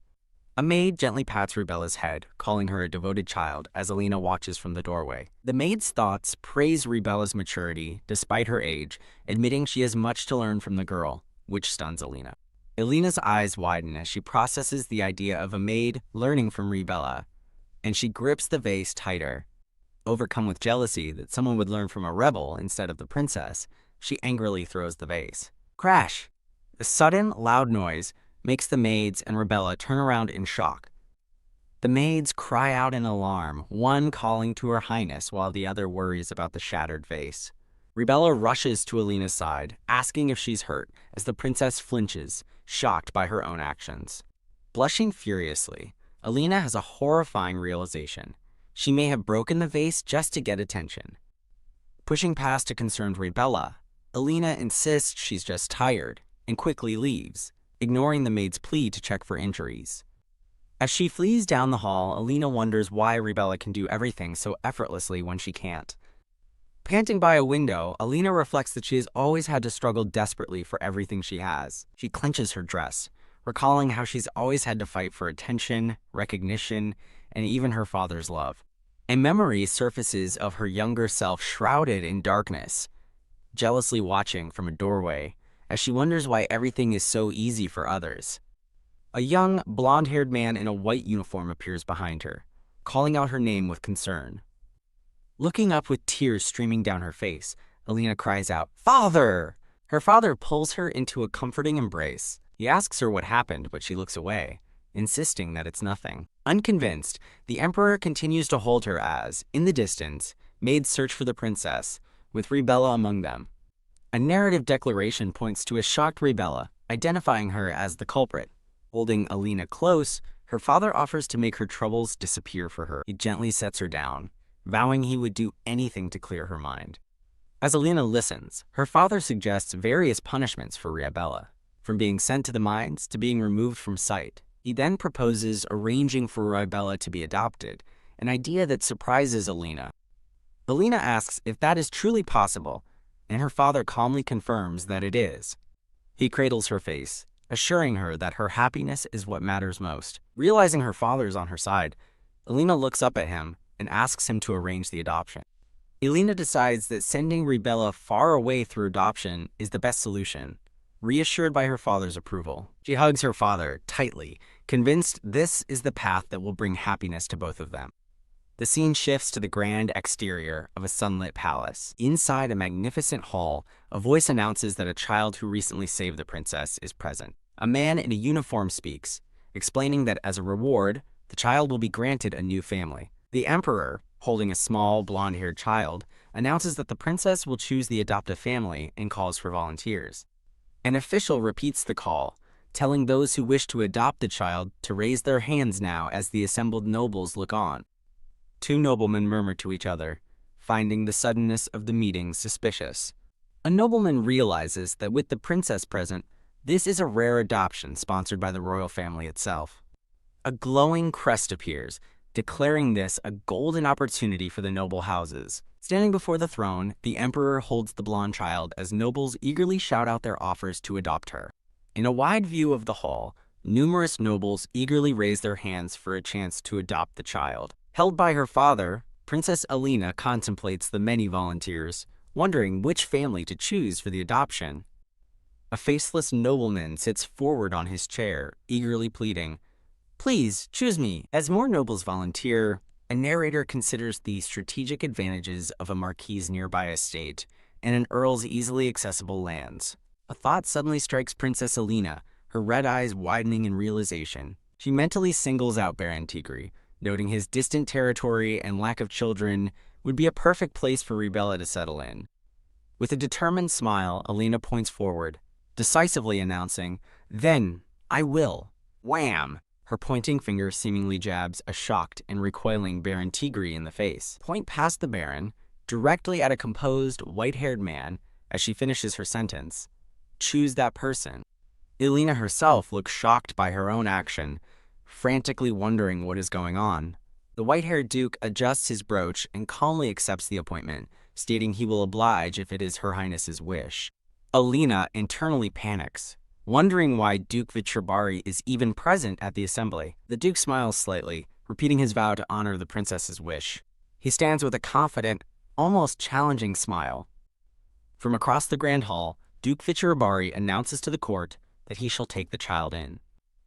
Looking utterly bewildered, Elena turns to her father and stammers, "Eh?"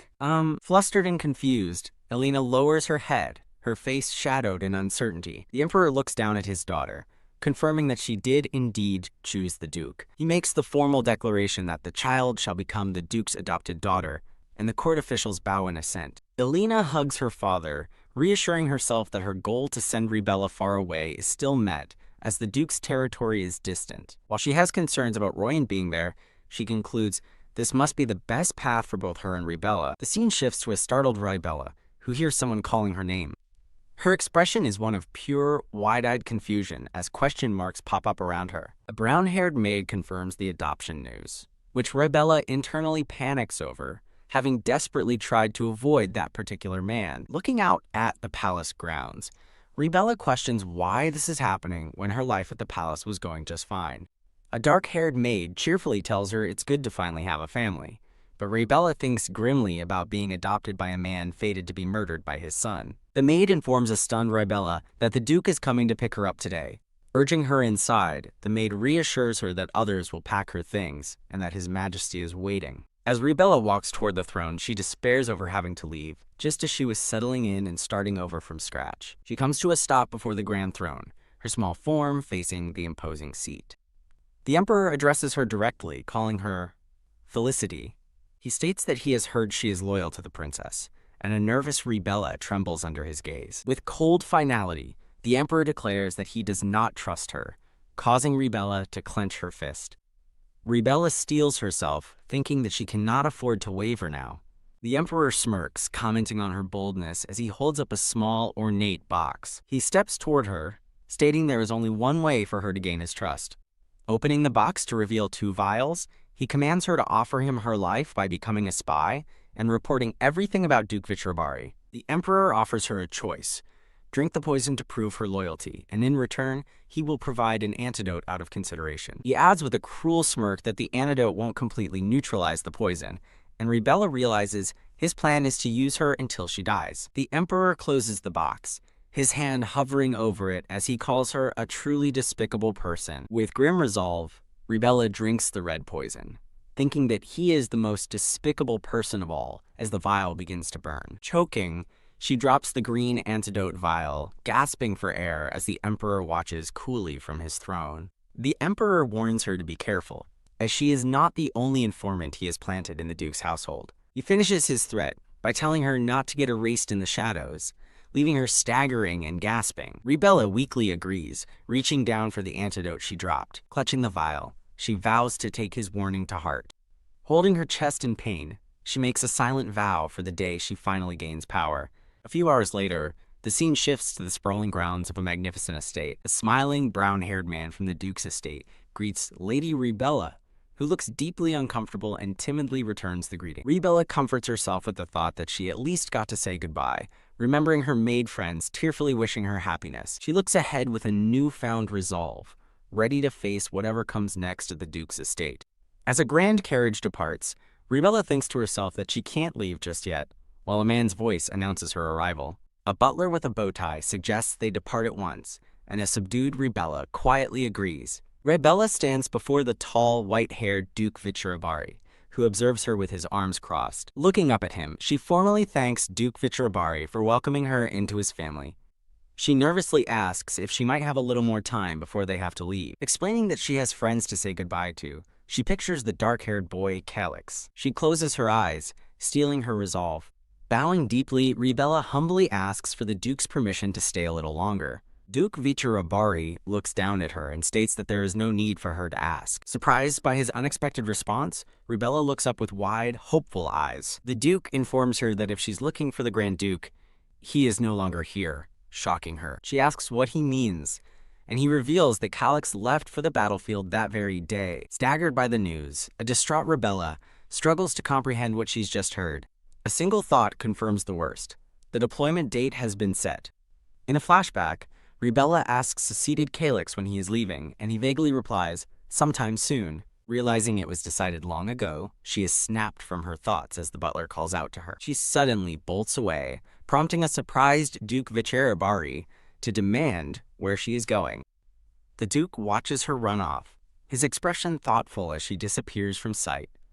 A flashback begins, as the Duke recalls that Calyx came to see him 2 nights prior. In the moonlit forest, a cloaked Calyx drops down from a tree to formally greet Duke Vichurabari. The Duke's inner thoughts reveal he knew he was being followed, and takes note of the boy's red eyes. Calyx confirms the Duke knows who he is, stating it will make things quicker as he pulls down his hood. The Duke listens silently, as Calyx reveals he is scheduled to be deployed to war the next day. Calyx asks for the Duke's help, offering to give him the rare metal, Armanthium, in return. When the Duke questions how he knows this, Calyx states the important thing is that he is the legitimate royal the Duke needs. A narrator explains Calyx's strategy, to emphasize his royal legitimacy to Vichurabari, known as the dog of the imperial family. Calyx believes his audacious proposal will make the Duke hesitate, even for just a moment. The Duke muses that Calyx won't back down, just like Ribella, and thinks that her family always meddles too much. Calyx explains that Ribella can't ignore people like them who are despised by the Emperor, but the Duke feigns ignorance. He reveals key intelligence, stating that military supply merchants arrive every 3 days at 5 a.m. sharp. Calyx hands the Duke a ring, instructing him to show it to the merchants, promising he'll survive if he can endure. Calyx is asked if he's helping, because he is Ribella's friend. The Duke admits that was his initial reason for his actions. He then tells Calyx that children like him are not guilty of anything, surprising the boy. The Duke places a reassuring hand on Calyx's head, explaining he is just doing what is right as an adult. Clutching the ring, Calyx thinks that the Duke is the only adult he has ever heard speak with such conviction. The scene transitions to a bright, sunlit morning in the forest.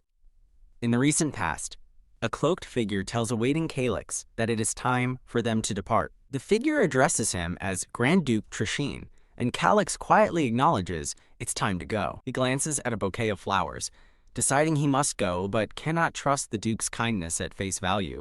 As he walks away, he thinks it's too easy to be deceived by kindness. He stopped in his tracks as a familiar voice shouts his name, Calyx. He turns, and the memory of Ribella's gentle gaze fills his mind as she runs toward him. Ribella catches her breath, looking flustered and emotional after finding him. She tearfully confronts him, asking why he is there and calling his name once more. Whack! She furiously hits him on the back out of frustration. Why were you going to leave without saying anything? She demands, asking a stunned Calyx if she meant so little to him. Weeping, she explains that she came to say goodbye before leaving for her new adoptive family. Calyx watches her, surprised and moved by her heartfelt words. Blushing with embarrassment after her outburst, Ribella sniffles and apologizes while holding a letter. While handing a note to the dark-haired, red-eyed boy, Ribella tells him she hasn't forgiven him yet. With tears in her eyes, she insists that he must come back alive, no matter what. Holding a letter promising to see the sea together, she tells him to keep the promise he wrote to her. Visibly moved, Calyx looks at her and quietly agrees. He then breaks into a bright, relieved smile while clutching the letter. Ribella begins to cry openly, tears streaming from her green eyes. As she pulls him into a tight embrace, she tearfully wishes him well, saying, "Take care, Calyx." The scene shifts to a golden carriage departing, with a note explaining this is after her parting with Calyx. The carriage travels through the bustling, sunlit plaza of a grand city. Inside the carriage, Ribella reflects that their farewell came too soon, and that Calyx must have already crossed the border. She worries about him, but believes he will overcome his challenges, envisioning a determined Calyx holding a sword. Her thoughts are interrupted as a voice announces their arrival, addressing her as "my lady." A servant offers to guide her to her room, and she politely thanks him. As she steps out of the carriage, she's filled with dread, wondering what will happen to her as the adopted child of a family doomed to fall. She nervously clutches her dress, questioning if she will have to struggle to survive here, just as she did in the palace. Entering a grand room, she steels her resolve, thinking that, at the very least, she no longer wants to live a life desperately struggling just to survive. She is greeted by 2 servants who warmly welcome her, a portrait of Duke Vichurabari hanging prominently behind them. A blonde-haired maid with glasses eagerly rushes forward, offering to carry her luggage. Ribella is stunned into silence by their unexpectedly enthusiastic welcome. Still processing the situation, she stands with a blank expression, a caption reading, "So in other words, in a lavishly decorated room, A voice directs another servant to place her luggage near a large window. The voice continues, giving instructions to dust everything thoroughly in the ornate room. Watching two servants carry in wooden crates, she has a shocking realization. This magnificent room is her bedroom. She internally wonders if they're treating her as a rival simply because she is from the Felicity family. Beside the blonde-haired maid, Rebella reflects that she can barely even remember her life as a noble lady. The blonde maid apologizes for all the noise while carrying boxes, startling a pensive Rebella. The maid explains everyone is excited, despite the sudden news, which confuses Rebella, who wonders why they'd be happy to serve another master. The maid continues, explaining the household lacks liveliness, having only served the cold-hearted Duke and his son. With a bright smile, the maid declares everyone is overjoyed to finally serve an adorable doll-like lady, leaving Rebella speechless. Rebella is internally flustered by the compliment, thinking it's been a long time since she was flattered so much. As Rebella squirms with embarrassment, the maid apologizes for rambling without introducing herself. The maid proudly flexes, introducing herself as Charlotte, Rebella's strong and efficient personal maid. With a sweet, nervous smile, Rebella says it's nice to meet Charlotte. Rebella smiles warmly as Charlotte shoos another servant out of the room, telling him it's time for bed. As she prepares for bed, Rebella thinks that for now, her biggest concern seems to be resolved. She sits on the edge of her luxurious new bed, feeling a moment of peace. She muses that life here seems less stressful than the palace, then notices the large pile of luggage and wonders if she brought too much. Remembering the gifts from the noble ladies, her thoughts are cut short as her eyes land on something unfamiliar. Resting atop a crate is a small, ornate box she has never seen before. Fearing she brought it by mistake, she opens it and is horrified to discover the green vial of antidote inside. She realizes with a grim certainty that this is a threat from the Emperor. Holding the box, she understands this is a reminder that they are always watching her, no matter where she goes. She looks at the vial, thinking that meeting Calyx was the right decision after all. Lying on her bed, she decides to endure with the suppressant for now, fearing that neutralizing the poison might alert an informant. She lists her remaining problems: finding the Emperor's informant, surviving in the doomed Vichurabari family, and avoiding the protagonist who will bring its downfall. Deciding to rest, she resolves to figure out her next steps after a good night's sleep. As she drifts off to sleep under the covers, she reflects that it has been an incredibly long day, the scene fading to a beautiful full moon. A new chapter begins against a serene blue background with shimmering white butterflies. The sun shines brightly on the magnificent ducal estate. A worried voice asks a feverish and bundled-up Rebella if she's all right, as she apologizes weakly. Rebella worries to herself that with the suppressant's side effects, she can't possibly carry out her mission as a spy. As Charlotte looks on, Duke Cassius sits with his head in his hand, muttering, "Damn it," in frustration. A startled Rebella looks up from her bed, exclaiming in surprise.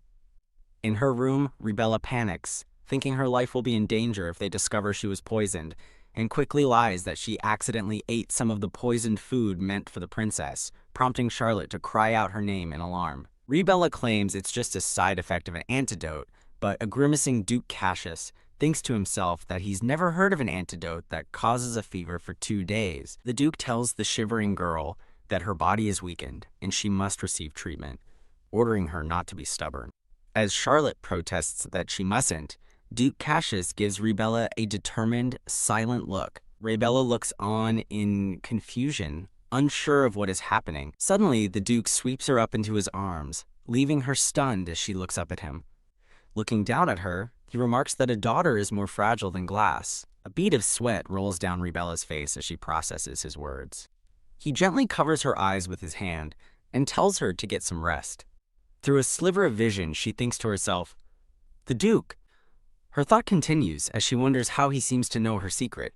The scene shifts to the stone facade of the second training ground at the Swordsmanship Academy. The sound of a sword swinging echoes from an archway in the training ground. A voice calls out, "Lord Royan," as a hand firmly grips the hilt of a sword. Royan, standing in the practice yard, asks about the commotion, and a brown-haired young man apologetically explains that they've just received information about the Duke. The young man looks down at the note in his hand, taken aback as he repeats the phrase, "information about the Duke." He apologizes for losing his composure over the crucial news, but an impatient Royan tells him to just get to the point. The young man announces that it appears the Duke has adopted a daughter. causing Royan to freeze. Royan's eyes widen in disbelief as he stares off into the distance. Utterly stunned by the revelation, he can only manage to ask, "What?" A new phase begins, titled A Blissful Healing Period, where Rebella indulges in reading. She lies happily in bed, surrounded by books and smiling contentedly. During her recovery, she playfully chats with Charlotte, teasing that she'll call her a doll for being so formal, which Charlotte immediately protests. While checking her supplies, Rebella notes with relief that the Emperor's poison she carries wasn't discovered during her checkups. After a week passes, Rebella sneaks out of her room at night, carefully checking to see if anyone is around. Peeking from behind a door, she grumbles to herself that everyone is being far too overprotective, and she just wants some time alone. Walking through a quiet hall, she reflects that while resting is nice, she can't just sit around and do nothing. Gazing out a window, she resolves to find something productive to do, starting with a task right in front of her. As she ponders her next move, a pair of boots suddenly stops right before her. She looks up and is startled to see Royan standing in her path. Her mind flashes to the thought how to avoid the other protagonist, as she stumbles right into him, causing him to fall back. Rebella gasps, her eyes wide with shock as she recognizes his distinct violet eyes. She recognizes him instantly, thinking, "Royan Vitchelaberry," as he stands before her with a serious expression. Thinking how ironic it is to run into him just when she was thinking about him, she's met with his cold internal thought. "This so-called sister of mine." He looks down at her with a piercing gaze and asks, "Is that you?" Flustered, Rebella tries to introduce herself properly, confirming her identity. Before she can finish, the sharp point of his sword is suddenly at her throat.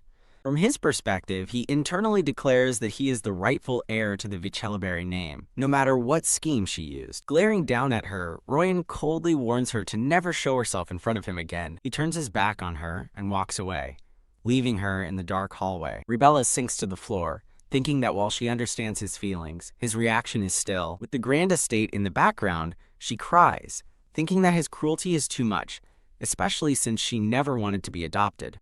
Later, in a sunlit room, Rebella resolves to avoid Royan from now on. She learns that the young master will be staying in the annex for a while.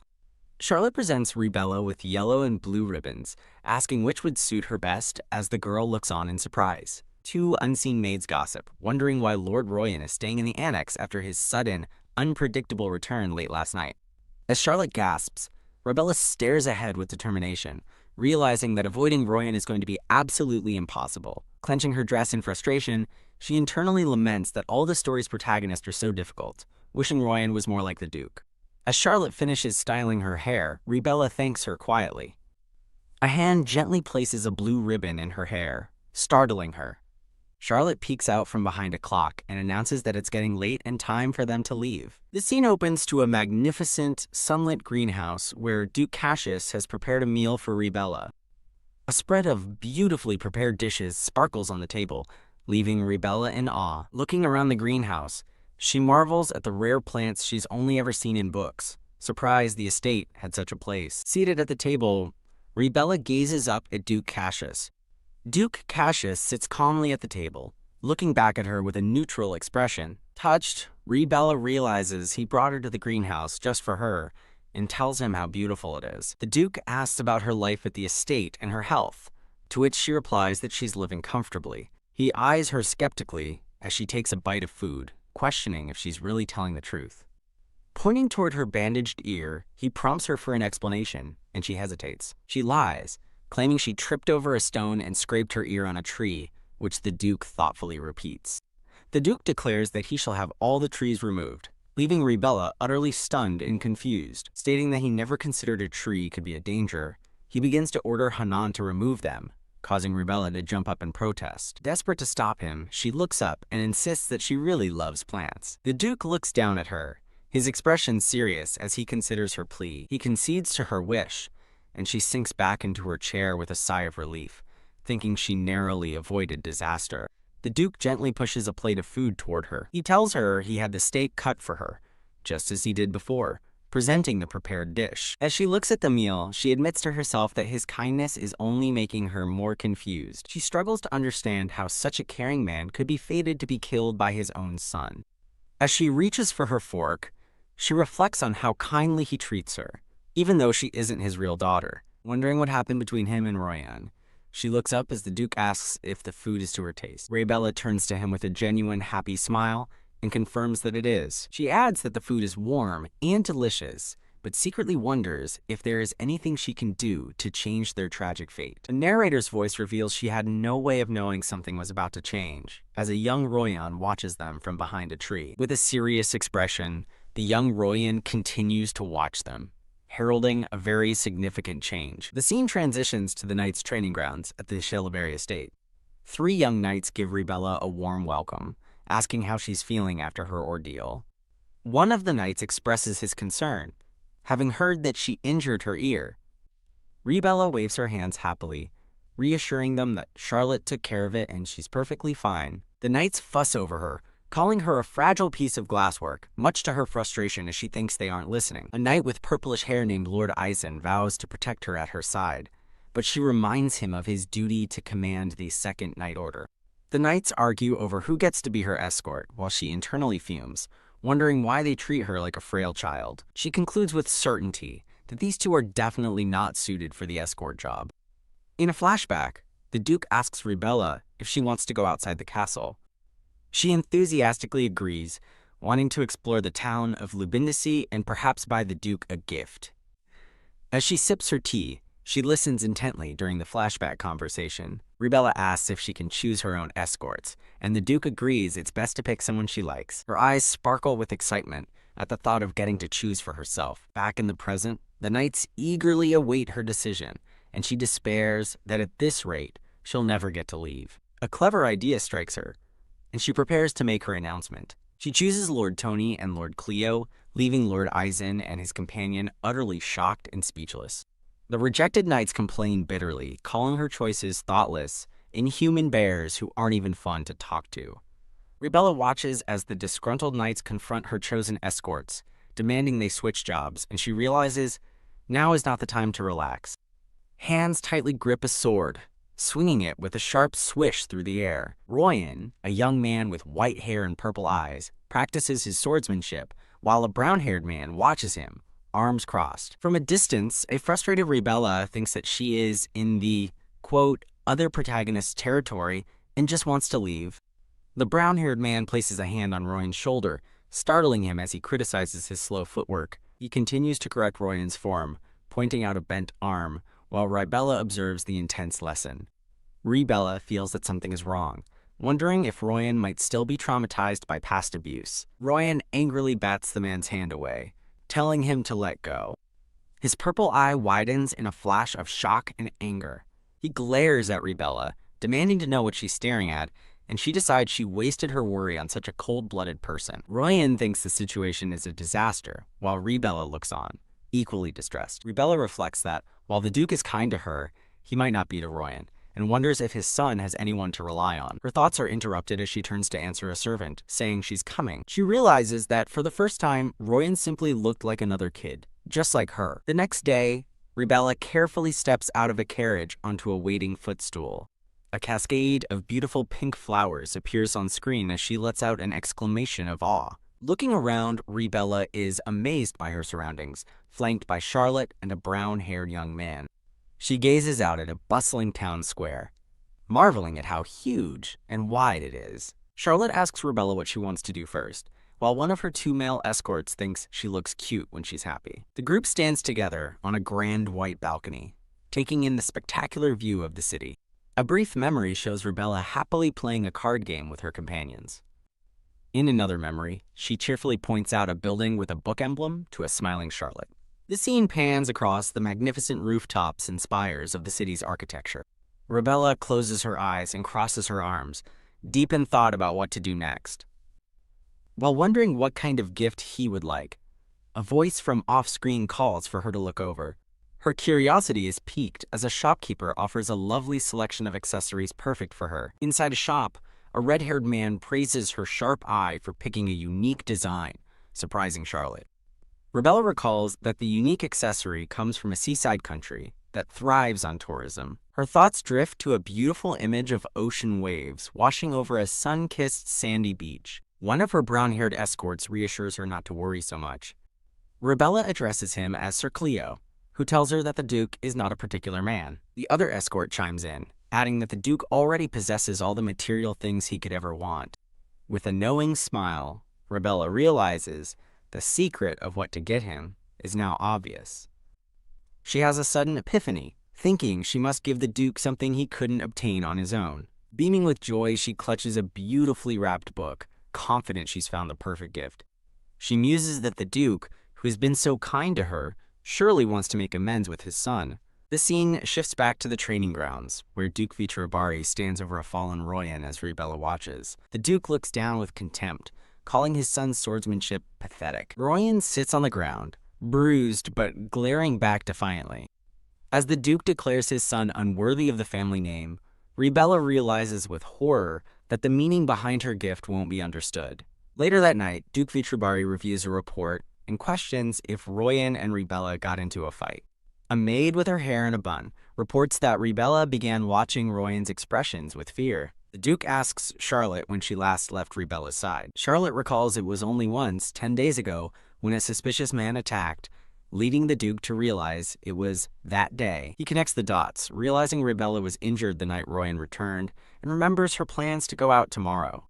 Returning to the confrontation, the Duke looms over his son as Rebella watches from afar. He coldly orders a still-seated Royan to stand. Rebella and her companions are shocked by the harsh display, and she questions if this man is truly a Duke. Seeing him as the perfect villain from the novel, she wonders why no one is stopping his cruel behavior. She notices other servants cowering and wonders if this is an everyday occurrence for them. Clenching the fabric of her dress, she thinks that, no matter the reason, this is wrong.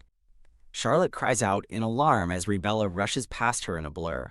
Rebella runs to intervene in the confrontation between Royan and the Duke, pleading for them to stop and declaring it's wrong. With a determined and pained expression, Rebella charges forward to stand between father and son. The Duke reflects on Rebella's words that excessive discipline is abuse, then trails off thoughtfully. Suddenly, the Duke grabs Rebella's arm, asking if disciplining a son who impulsively injured someone is also abuse, leaving her stunned. He looks down at her, clarifying that he is talking about her ear injury. The Duke scolds Royan, questioning if he seriously thought he wouldn't notice he'd turned a sword on a person without taking responsibility. After the harsh lecture, the Duke asks if Rebella still believes he was in the wrong, and she falls silent, looking downcast. Rebella sadly reflects that she barged into their lives and stole all the attention, concluding it's only natural for Royan to hate her. The Duke coldly tells her to move aside if she has finished speaking. Grabbing his sleeve, Rebella asks if he's considered why Royan acted out, despairing for the family's future before the Duke orders her to move again. A sudden sound startles Rebella, her eyes widening in shock. With a loud thud, Royan is knocked to the ground as the Duke looms over him, demanding to know who he thinks he is. The Duke pulls a startled Rebella behind him for protection, accusing his son of hiding behind others like a coward. He sternly warns Royan to stay out of things that don't concern him. Clinging to the Duke's arm, Rebella laments that her actions only make things worse, realizing anyone in Royan's position would be jealous. A sudden thought strikes Rebella as she looks up with wide, determined eyes. The Duke kneels to check on her, but Rebella urges him to go after his son instead. He looks away, a conflicted and somber expression on his face. As her escorts rush to her side, Rebella thinks to herself that the Duke is just as cold as the villain from the original story. Cleo lifts Rebella into his arms as Charlotte fusses over her, but Rebella reassures them she's fine because the Duke caught her fall. Charlotte tearfully begs her not to be so reckless again, and Rebella smiles while her thoughts drift back to the Duke. She wonders what the Duke's true feelings for Royan are, while Cleo asks his master what to do about the young lord. Looking grim, the Duke orders that Royan be placed under house arrest for the time being. Held by Cleo, Rebella watches the unfolding family drama with a look of concern. The Duke glances back over his shoulder towards Rebella and her companions. Surrounded by an aura of pink flowers, Rebella looks up with a thoughtful expression. Her expression softens into a gentle, knowing smile. She realizes the Duke will use any means to correct his son, while Royan clearly resents seeing her in his father's arms. She concludes that despite their harsh conflict, they must care about each other, even if just a little. Rebella stands resolutely before the towering Duke, looking up at him. With a bright, confident smile, she tells the Duke she has a request. Both the Duke and Cleo are taken aback by her sudden proposal. The Duke questions why she would make such a request. Ribella earnestly explains her belief that, deep down, Royan wants to apologize for his actions. The Duke runs a hand through his hair, a fond, exasperated smile on his face as he mutters her family name. Later, Royan stands in a lavish room wearing formal attire, his eyes wide with shock. Dressed in a new yellow gown, Ribella beams as she holds a beautiful bouquet of flowers. She happily presents the bouquet to a stunned Royan as a peace offering. Royan flushes with anger and embarrassment, demanding to know what she thinks she's doing. He furiously orders her to get out, the sound of a slamming door echoing across the estate. Ribella scrunches her face in frustration after her apology attempt is so rudely rejected. Stomping through a hallway, she surprises two maids by asking if they've seen Royan. A maid informs her the young master is heading to the dining hall, and Ribella thanks her before speeding off. The kitchen staff swoon over Ribella, remarking on her lovely voice and adorable appearance. A maid and the head chef agree that Ribella's arrival has completely changed the atmosphere in the Duke's household for the better. Ribella wears a bright, determined smile, undeterred by Royan's rejection. She follows Royan, who tells her to stop, but she cheerfully invites him to breakfast. She excitedly announces that she even has a present for him, having decided to persistently chase after him since that day. The narration concludes that through her persistence, she began to learn his daily routine. Ribella watches with a fond expression as Royan practices his swordsmanship in the courtyard. A montage shows Royan's packed schedule, beginning with air education, specifically economics, taught by a female tutor. Later, Ribella sits on the cold steps to wait for him, dismissing Charlotte's concern. Ribella is astonished by his rigorous daily routine, which includes books, classes, and training, and thinks, of course. Overwhelmed with empathy for his difficult life, she begins to cry. Taking a break, Royan sits down as an unseen person asks if he's tired and hot. Ribella approaches him, offering him a drink to rehydrate, but he coldly tells her he doesn't need it. She then offers a towel, urging him to wipe his sweat so he doesn't catch a cold, as he quietly calls out for Emil. A brown-haired boy with a ponytail named Emil appears, responding, "Yes, Master Royan," and begins to dry his hair, giving Ribella a sharp glare. A confused Ribella is left wondering what just happened. As Emil checks his schedule, Ribella asks what's next, and he replies that it's a military strategy lecture. Ribella asks Charlotte who the boy is, noting something unsettling about his eyes, while Charlotte explains he's a page Royan personally brought in and agrees his gaze has always been unsettling. As a hand rests on her shoulder, Ribella wonders about Charlotte's use of always, but Charlotte dismisses it as nothing to worry about. Ribella recognizes the look in his eyes as the same malice she felt at the palace, and questions why he hates her so much. She recalls that the brown-haired attendant was personally brought in by Royan to be part of the princess's entourage. Realizing his loyalty lies with the princess's faction, she concludes it makes sense he would hate her for being a Felicity. With a clack of her shoes, she turns around, deciding to stay. Remembering that those who helped Royan were all people saved by the princess, she decides she'll be fine waiting for his lesson to end. Watching Royan and Emil walk away, she smiles, wondering if she should try physical training too, and thinks it's a great idea. The page, Emil,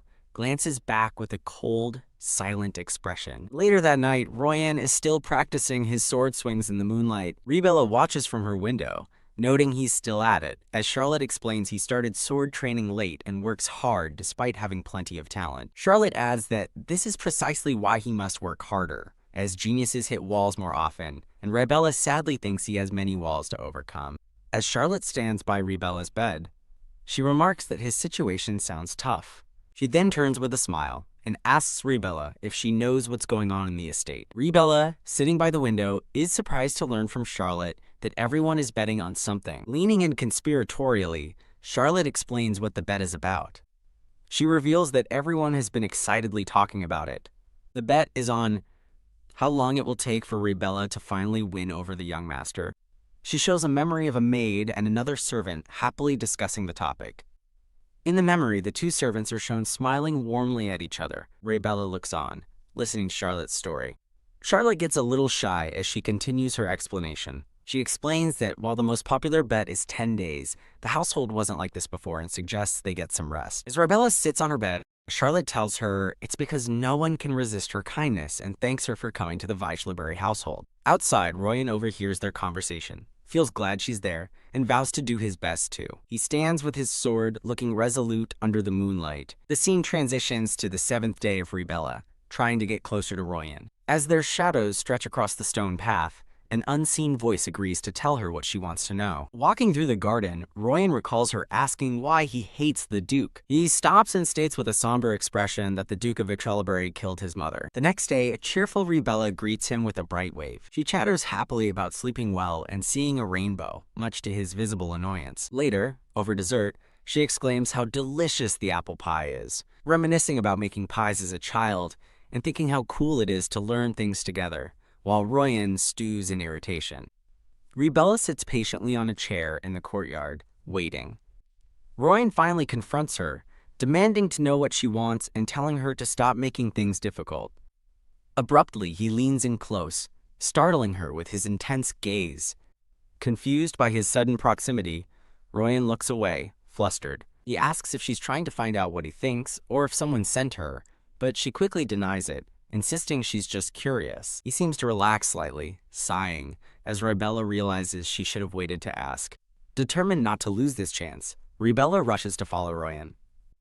She grabs his arm with a huff, threatening to come to his room every single morning. Royan is completely stunned by her audacious declaration. Rebella holds up a finger, offering a compromise. She won't bother him if he just answers her questions. As an incentive, she offers to tell him everything about the princess. Royan angrily asks who she is to speak of the princess, but Rebella retorts that she saved her life, though she knows this isn't the best way to start a friendship. She proudly declares she gave her life to protect the princess, leaving a flustered Royan to sigh in defeat. With a triumphant look, Rebella agrees to tell him what he wants to know. As they walk, she reminds him of his question about why she dislikes the Duke. She stops in front of him, ready to give him her answer. In a shocking revelation, Royan states that the Duke of Victrellebury killed his mother and didn't even attend her funeral, leaving Rebella speechless. He adds with finality that the Duke completely abandoned him. Looking down in shame, Rebella can only offer a quiet apology.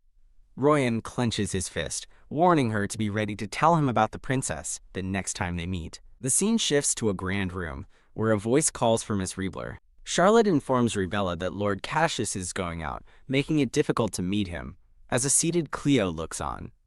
Disappointed, Rebella thinks that asking the Duke directly would have been the fastest way to get answers. She turns to a startled Cleo, asking if he understands the reason she's here. With Charlotte watching, Rebella earnestly pleads with Cleo to tell her what he knows. Rebella offers Cleo a deal, information for her help in reconciling the Duke and Royan, just as she did with her old informants. She lays out what she knows, that the Duke allegedly drove the Duchess to her death, a painful memory for Royan. Cleo counters her assumption, stating that the Duchess's funeral was unprecedentedly grand, with nobles mourning for a full week. He questions why the Duchess's father, a marquis, would have stayed in contact with the Duke or entrusted anything to him if he were guilty.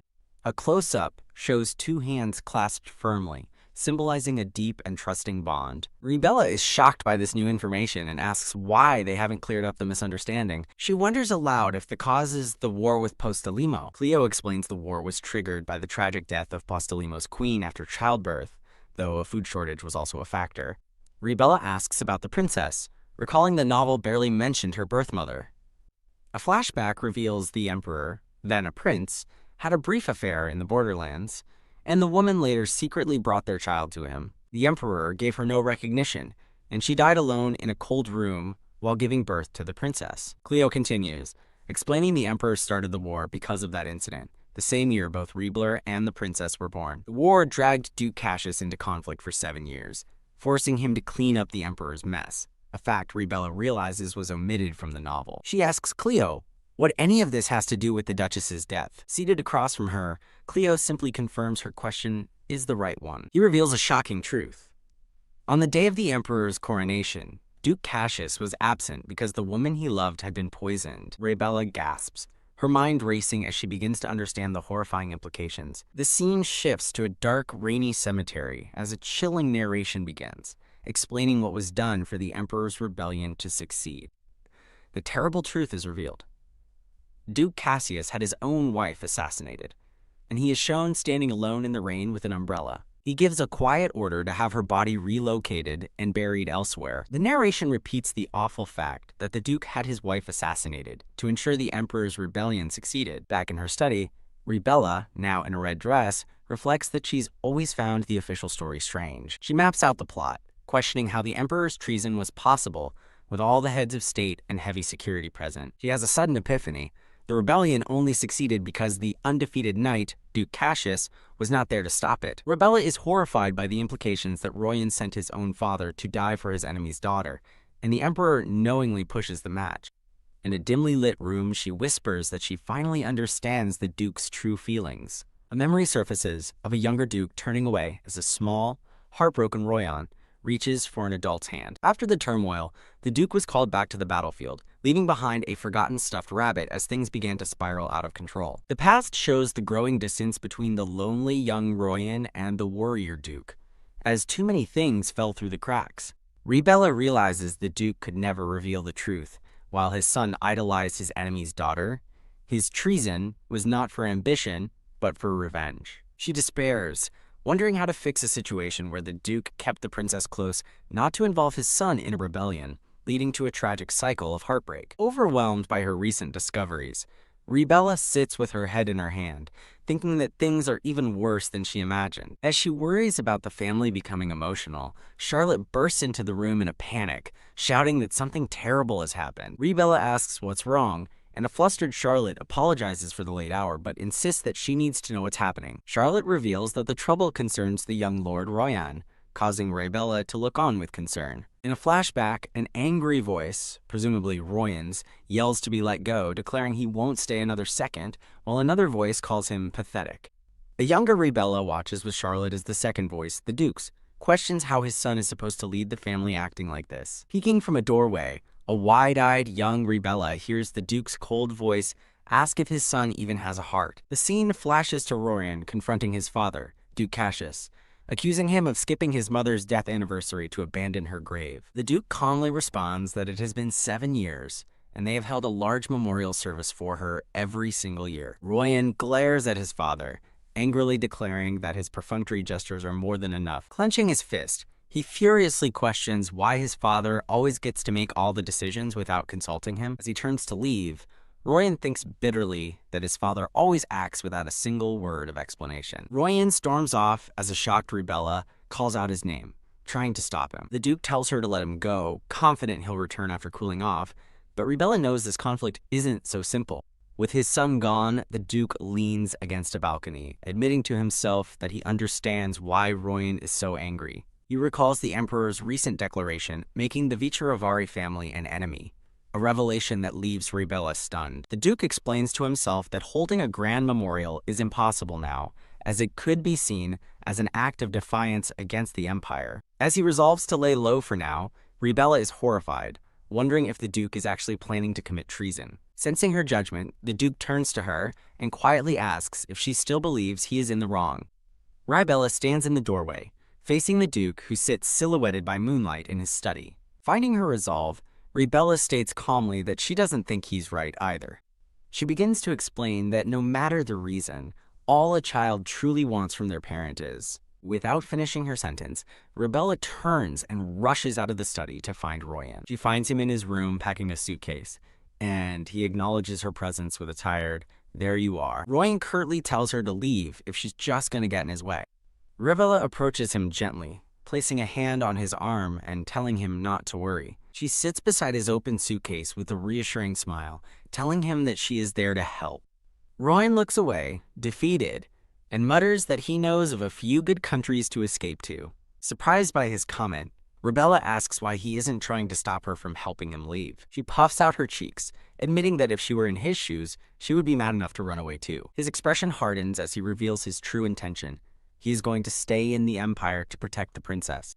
His hand rests on his belongings as he declares that no matter what, he is a Vicharavari. Rebella realizes how deeply attached he is to his family and how hard he's worked to become a worthy successor. She clenches a piece of clothing, lamenting that if only Royan knew how much his father truly loved his wife, things would be different.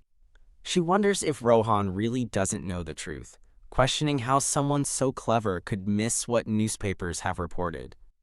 Taking a chance, she asks Royan if he honestly believes the Duke mistreated his wife. A memory surfaces of a beautiful woman with long, light purple hair and a white hat, holding a bouquet of blue flowers. The memory shifts to a happy family portrait of a younger Duke Cassius holding a small, smiling Royan beside the beautiful Duchess. In another memory, the Duchess lovingly reaches for the Duke as he holds their young son.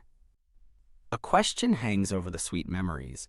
How could he have no happy memories with his parents? The image of the happy family is tainted as dark, thorny shadows creep up from below, obscuring the past. Back in the present, Royan looks down in silence, admitting to himself that he knew the truth all along. He sits hunched over on the floor in defeat as Ribella watches him with concern. In anguish, Royan confesses that he knows the truth but simply can't bring himself to accept it. He reveals that after his maternal grandfather passed away, his uncle inherited the title and subjected him to constant abuse. Ribella listens sadly, realizing the Duke was likely too consumed by the war to even send a letter during that time.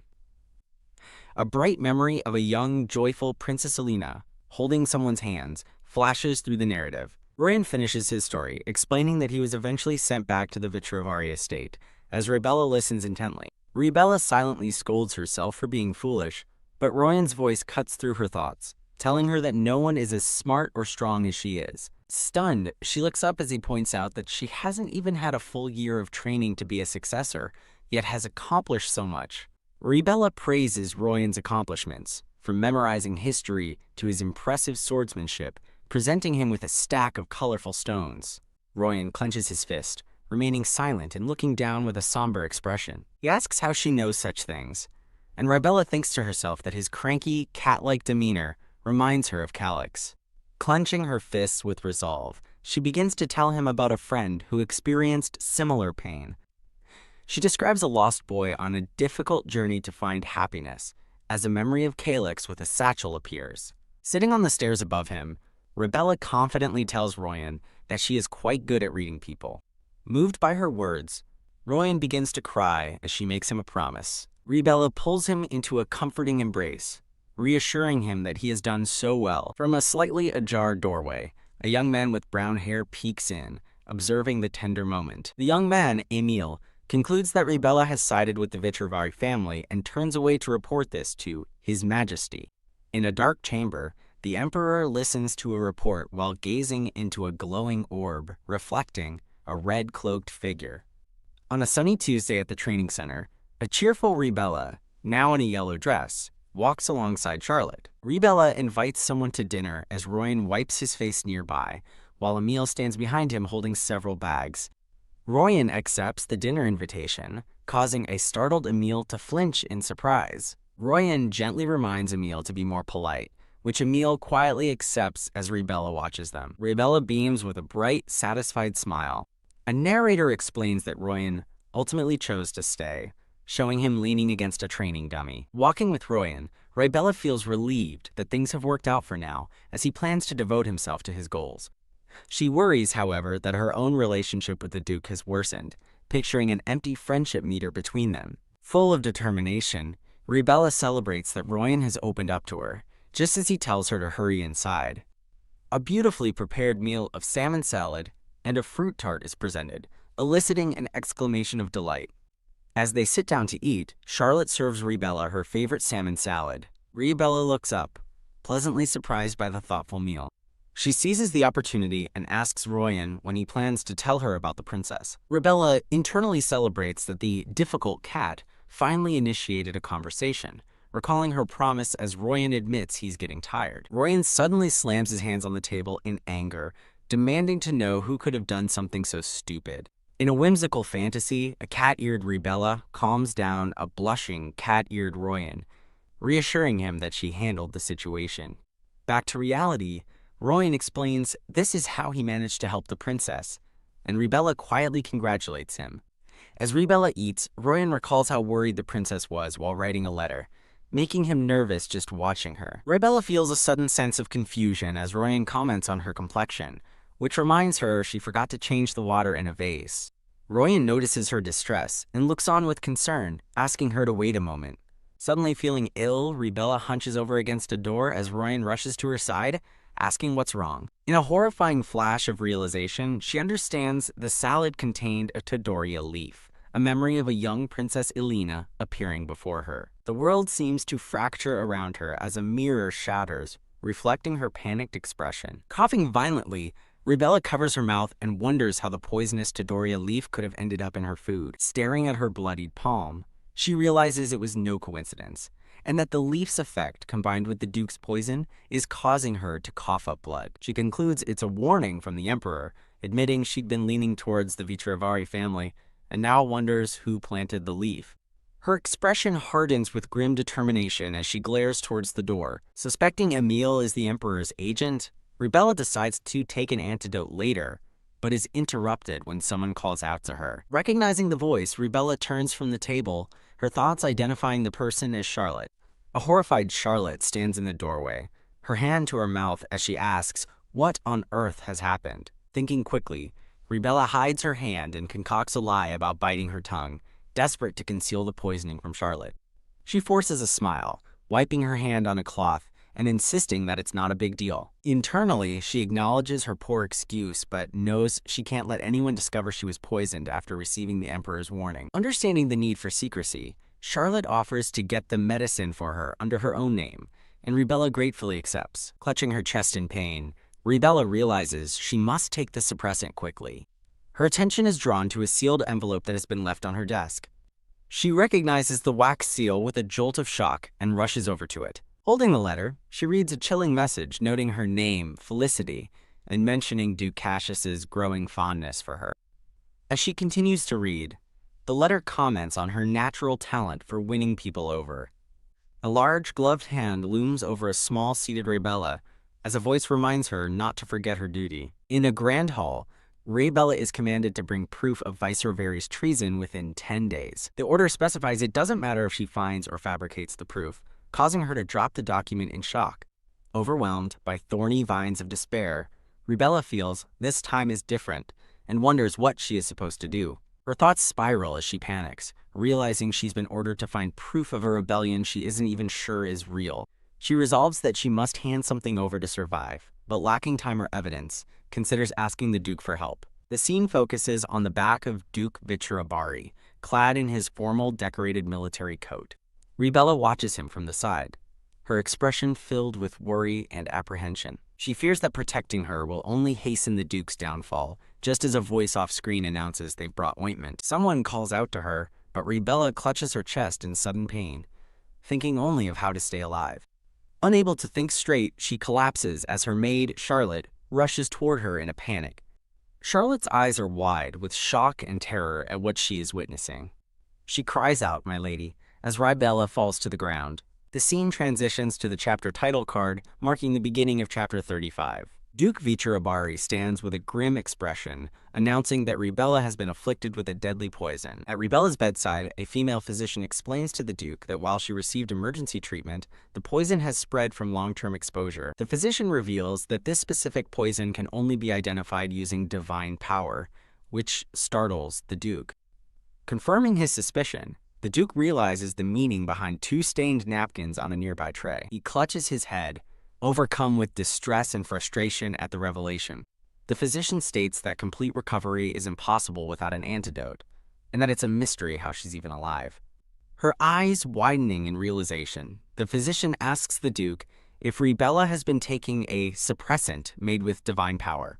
The Duke understands now, thinking that it's no wonder she seemed to be hiding something. Watching Rebella struggle in her sleep, he wonders if she was being blackmailed with the cure. Charlotte blames herself for not forcing Rebella to go to the infirmary, but the Duke reassures her it's not her fault. The Duke thinks grimly about the person responsible for poisoning her. Slam! He confronts a kneeling, brown-haired young man with a furious expression. The Duke accuses the youth of tampering with his daughter's food.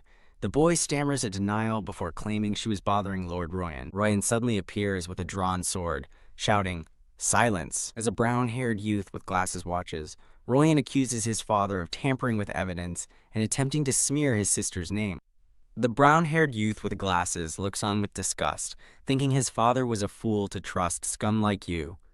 The captured youth desperately defends his actions, claiming Rebella is from the family that abused the princess. The Duke refutes this, stating that the abuse was her father's sin and that Rebler was always loyal to the princess. He coldly questions the captured youth, asking how a spy like him could be unaware of Rebella's widely known devotion. The Duke holds up a hand to stop his son, telling Royan that's enough. Royan silently lowers his sword, his expression still tense and defiant. The Duke orders a man named Jelenoff to interrogate the captured youth personally, and Jelenoff bows in acceptance. He instructs Jelenoff to be reasonable since the suspect is a child, but his sideways glance is cold and menacing. Thump! The Duke gives a final, chilling order. If the boy is truly a traitor with murderous intent, they can do whatever they want with him. Turning to his son, the Duke calls him reckless and says the captured youth is a murderer who deserves no mercy. His tone softens as he gently pats Royan's head, telling him that's enough for now. Royan looks up at his father, his eyes wide with surprise at the sudden gentleness. The Duke reminds Royan to look out for Rebella, calling her the little sister he always wanted. Baffled and flustered, Royan scratches his head in complete embarrassment. The Duke looks toward Rebella's room and wonders when Royan ever said that. Just as Charlotte's voice calls out, both the Duke and Royan turn their attention to the bedroom as Charlotte asks if her lady is awake. In bed, Rebella lets out a weak cough, her eyes barely open. The Duke and Royan look on, their faces etched with shared concern. As Rebella weakly touches her forehead, the Duke's voice reassures her that her fever is slowly going down. The Duke continues to watch over her with a calm and serious expression. Royan looks on, with a somber expression as his thoughts betray a deep fear. I don't want to die. A large hand gently cups Rebella's tear-streaked face as she looks up with overwhelming emotion. Elsewhere, Royan's expression is somber as his inner thoughts reveal a desperate plea. I don't want to die. The Duke sits by the bedside, his back turned as he watches over the resting Rebella. Leaning over, the Duke gently kisses her forehead as she sleeps peacefully. The scene transitions through a serene, dreamlike space filled with soft light and floating leaves. Tick, tick. In the quiet room, a grandfather clock marks the passing time. Rebella's eyes flutter open as the sound of ticking pulls her from her sleep. Confused, she wonders why she's in bed and if she collapsed, just as a voice asks if she's awake. Startled, Rebella sits up, her eyes wide with surprise. Across the room, Duke Vicherabari sits with his arms crossed, watching her intently as she calls out his name in question.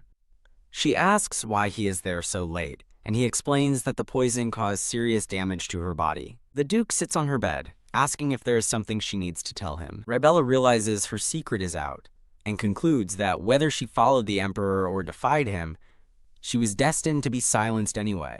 In a moonlit room, she tells the Duke there is something she must tell him, and he simply replies, "Speak." Facing him directly, Rebella reveals the location of a hidden magic stone mine beyond the northern glaciers. She explains that claiming the mine would make him powerful enough to threaten the Emperor, and tells him to send someone to confirm it. In exchange for this information, she makes a shocking request.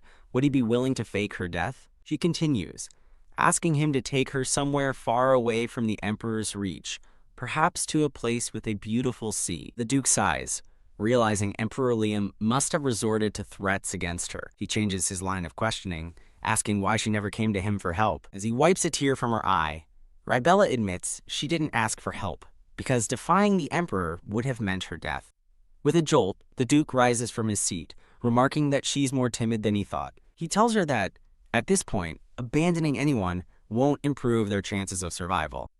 Wiping her tears, Rebella looks up at him with a glimmer of hope. The Duke gently pats her head, reassuring her that they are not going to perish. With tears in her eyes, Rebella listens as he promises to become someone she can rely on for help. His kindness only fuels her fear, as she thinks to herself, and that's exactly why I'm scared. She worries about losing everything in a single night again, as she leans against him for comfort. In a sunny garden, a flashback shows Duke Felicity presenting a baby Rebella to a younger Duke Vicherabari. The baby, with bright pink hair, reaches out with a happy gurgle. Duke Vicherabari holds the small child, remarking to her father that his own son was never so fragile-looking. The baby snuggles contentedly against the Duke's chest. Back in the present, Rebella looks up with wide, tearful eyes, asking if her father truly said that to him. She expresses confusion, recalling that the Vitcherberry and Felicity families were sworn enemies. But the Duke clarifies they were different. He explains that her father would not have risked his own life to help her escape to him otherwise. From his profile, the Duke admits that he too was different from his family's legacy. He asks if she now understands why he has been protecting her all this time. In a memory, the Duke sits by his dying wife's bedside, thinking he no longer wanted to fight meaningless wars or leave Royan alone. In another memory, a young Rebella beams brightly, her presence renewing his strength. He recalls feeling he could stand on the battlefield again, no matter how many times, just by seeing her smile. Returning to the present, the Duke gently takes Rebella's hand. He pulls her into a comforting embrace, promising that from now on, he and his entire house will protect her. Rebella cries into his shoulder, finally feeling safe as he holds her close. The Duke suggests they continue their conversation tomorrow, deciding that's enough for one day. As he walks away, Rebella watches him leave, her thoughts trailing off. Outside the room, Royan stands holding a bouquet, having heard everything. He now realizes his father never meant to abandon him. As he questions the meaning of betrayal, he looks down at the flowers in his hand. Thump! The door opens, revealing the Duke, who finds his son standing right outside. The Duke looks at Royan with a neutral expression and asks if he's there for a visit. Royan says nothing, simply watching as his father walks past him and down the hall. As he stands in the hallway, Royan's thoughts drift to his family's sole loyalty to the royals. He recalls hearing about friction after their refusal to go to war, but never imagined it would lead to accusations of betrayal. Clutching the flowers, he wonders if there was some act of betrayal he was never told about. Meanwhile, in bed, Rebella's thoughts turn to the strained relationship between Royan and the Duke. She looks at a small blue box, wondering if she'll ever get the chance to give the Duke the present she bought for him. Deciding to dust the room, she mutters about how stubborn the Duke and Royan are, only to be interrupted by a voice asking why she's saying his name. Royan appears in the doorway with the bouquet, chiding her for repeating his name and explaining that he'd been waiting for his turn to visit. He offers a deal. If she calls him Big Brother from now on, he will finally acknowledge her as a true Vitcherberry. Rebella gives a slight, knowing smile at his proposition. She promptly rejects his offer, shocking Royan as she proudly declares she's smarter than him and has even memorized entire history books. Adoringly calling him a cute, gray kitty, Rebella watches as a flustered Royan sprouts cat ears and takes back his earlier praise. Defeated, Royan looks away as Rebella cheerfully agrees, "Fine, Big Brother." She smiles brightly, telling him that as real family, she looks forward to their future together. Royan, blushing, looks down at the gift box she's given him and asks when she prepared it. He promises to get her an even better gift next time, a proper one from her new big brother. He vows to train hard in swordsmanship so he can protect her even better than his father can, touching Rebella's heart. She beams, thinking to herself how happy his words make her feel. However, she playfully brings him back to earth, adding that she still thinks he's just a kid who needs help himself. Royan is left utterly speechless by her teasing remark. A memory surfaces of the Duke placing a comforting hand on a younger Royan's head. Recalling a conversation, Rebella remembers the Duke telling her that no one can understand feelings that are kept hidden.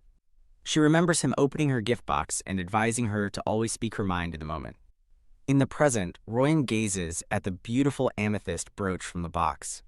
Rebella pinches her own nose, embarrassed at having lectured her new older brother. With a mischievous grin, Royan pinches her nose back, calling her a brat for trying to lecture him as she yelps. He smiles warmly, offering his hand to her in a gesture of playful peace.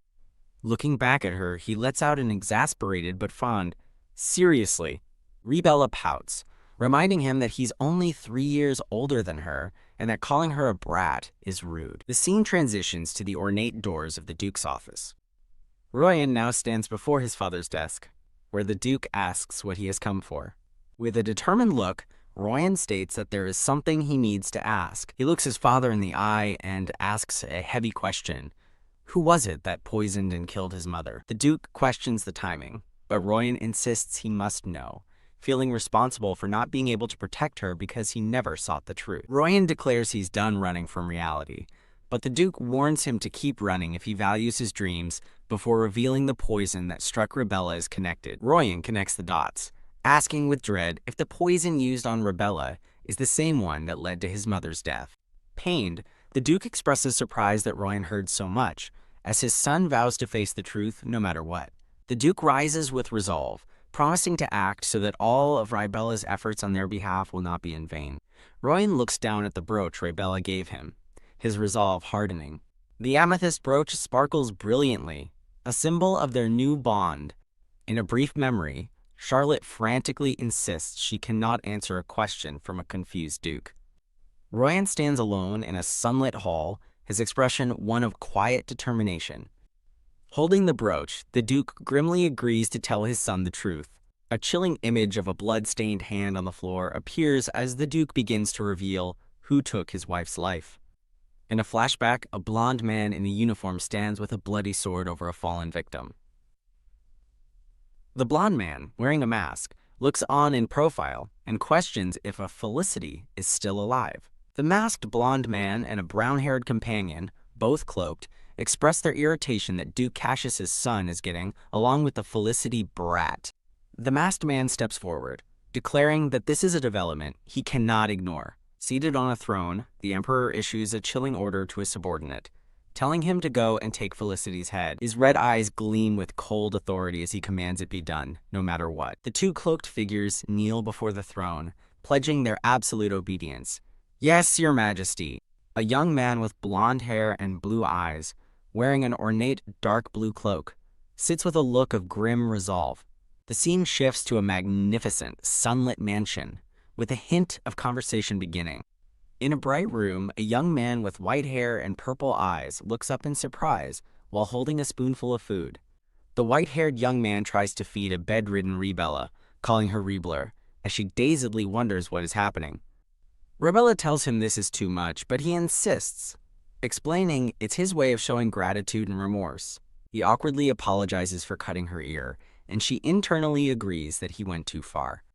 In a cute display of forgiveness, Rybella pats the blushing boy on the head. Their tender moment is interrupted by the imposing arrival of a tall man. Duke Cassius appears, holding a bouquet of purple flowers as he looks back at them. The young white-haired man turns away, still holding the tray of food. Duke Cassius stands behind the young man, placing a comforting hand on his shoulder. Rybella watches the touching father-son interaction with wide-eyed shock. The Duke thinks to himself that it's finally time for his brooch to see the light of day. Rybella gives a small, knowing smile as she observes the scene.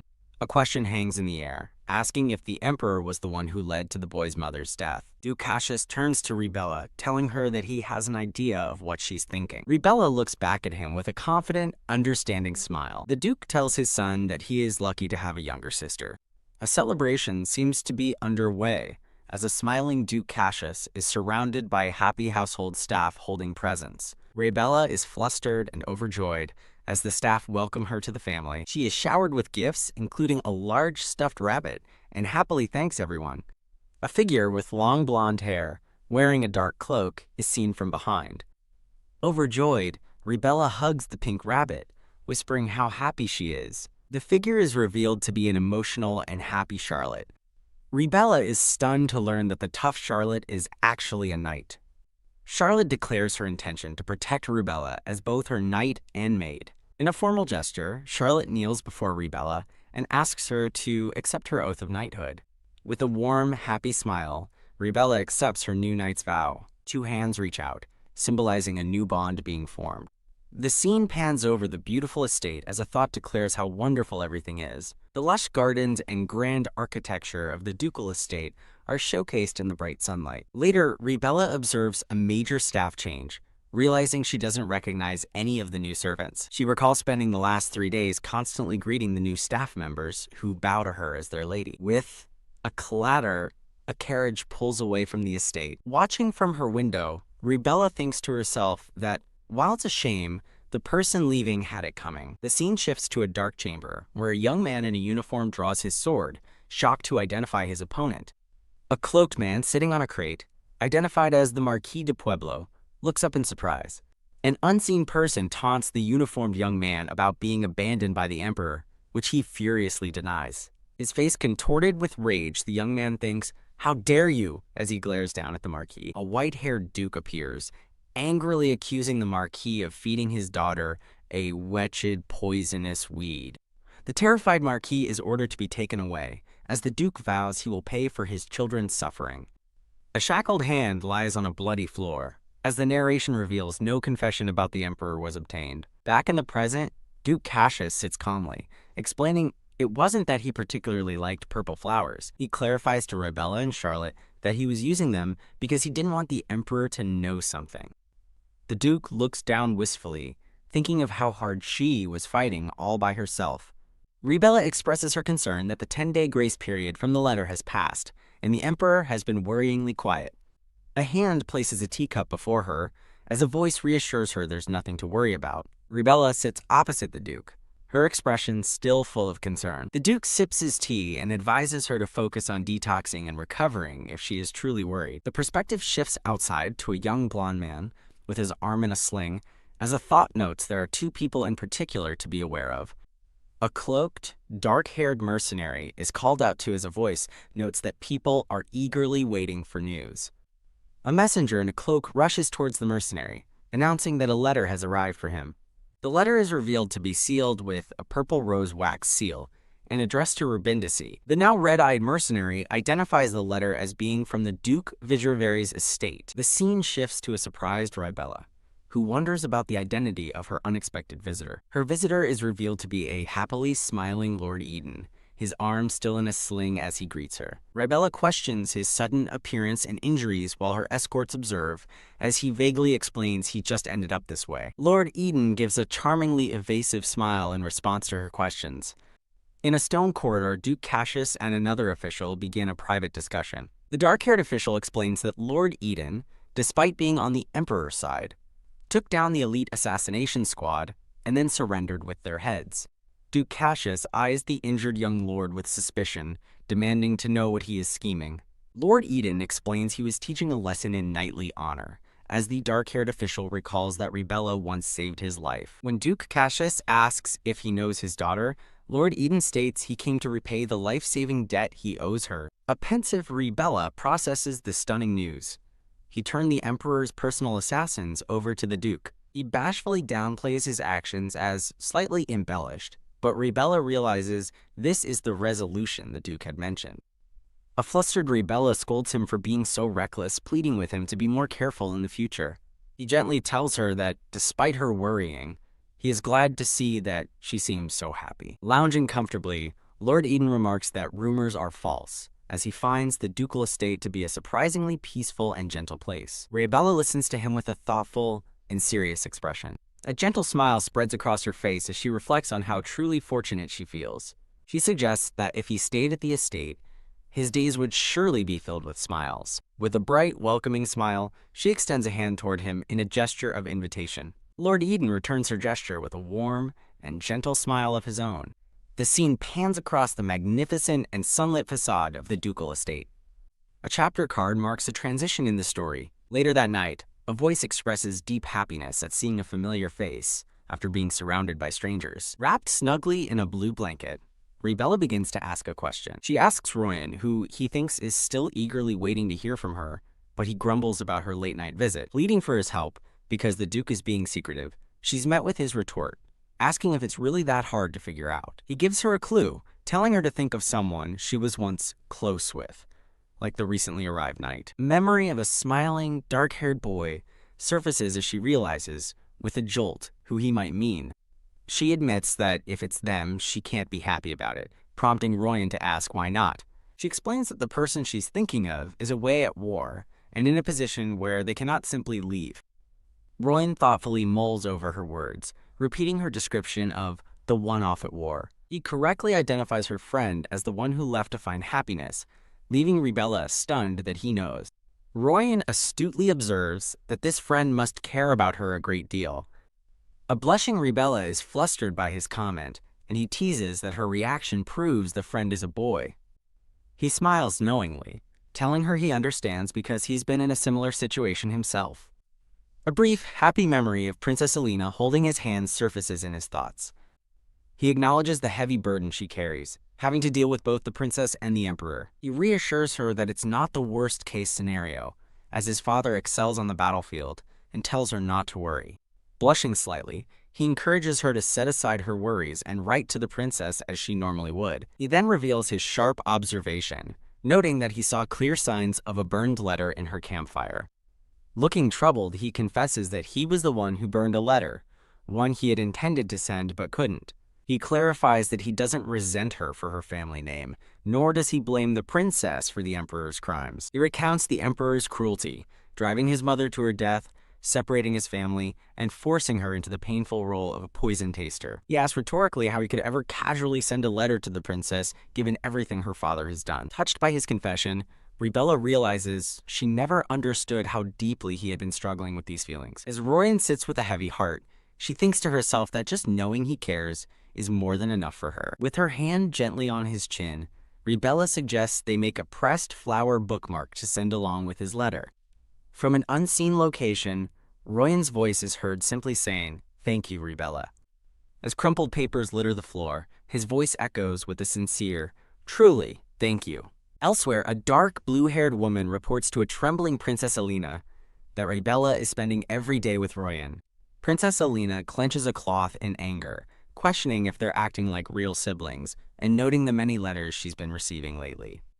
Her expression hardens with resolve, as she thinks this can't go on, and decides she must take action herself. The scene shifts to a letter bearing the purple wax seal of the Duchy of Vichalabri. In another location, a cheerful, light brown-haired boy teases Calix, asking who he really is and if he's an illegitimate child. The boy waves, telling Calix to be grateful for the letter he delivered, while Calix eyes it with a serious expression. Calix stops and looks down, a thoughtful silence falling over him. He reads the deployment order, which reassigns an underage soldier named Callie to a different region for military training for 1 month. The document clearly states the assigned region is Rubindici. Calix realizes with a start that his assignment is being changed to the Duke's domain. He stands holding the letter, wondering if this could be a direct order from the Duke of Vichalabri. He begins to open the letter with a sense of anticipation. His red eye widens in shock as he reads the contents inside.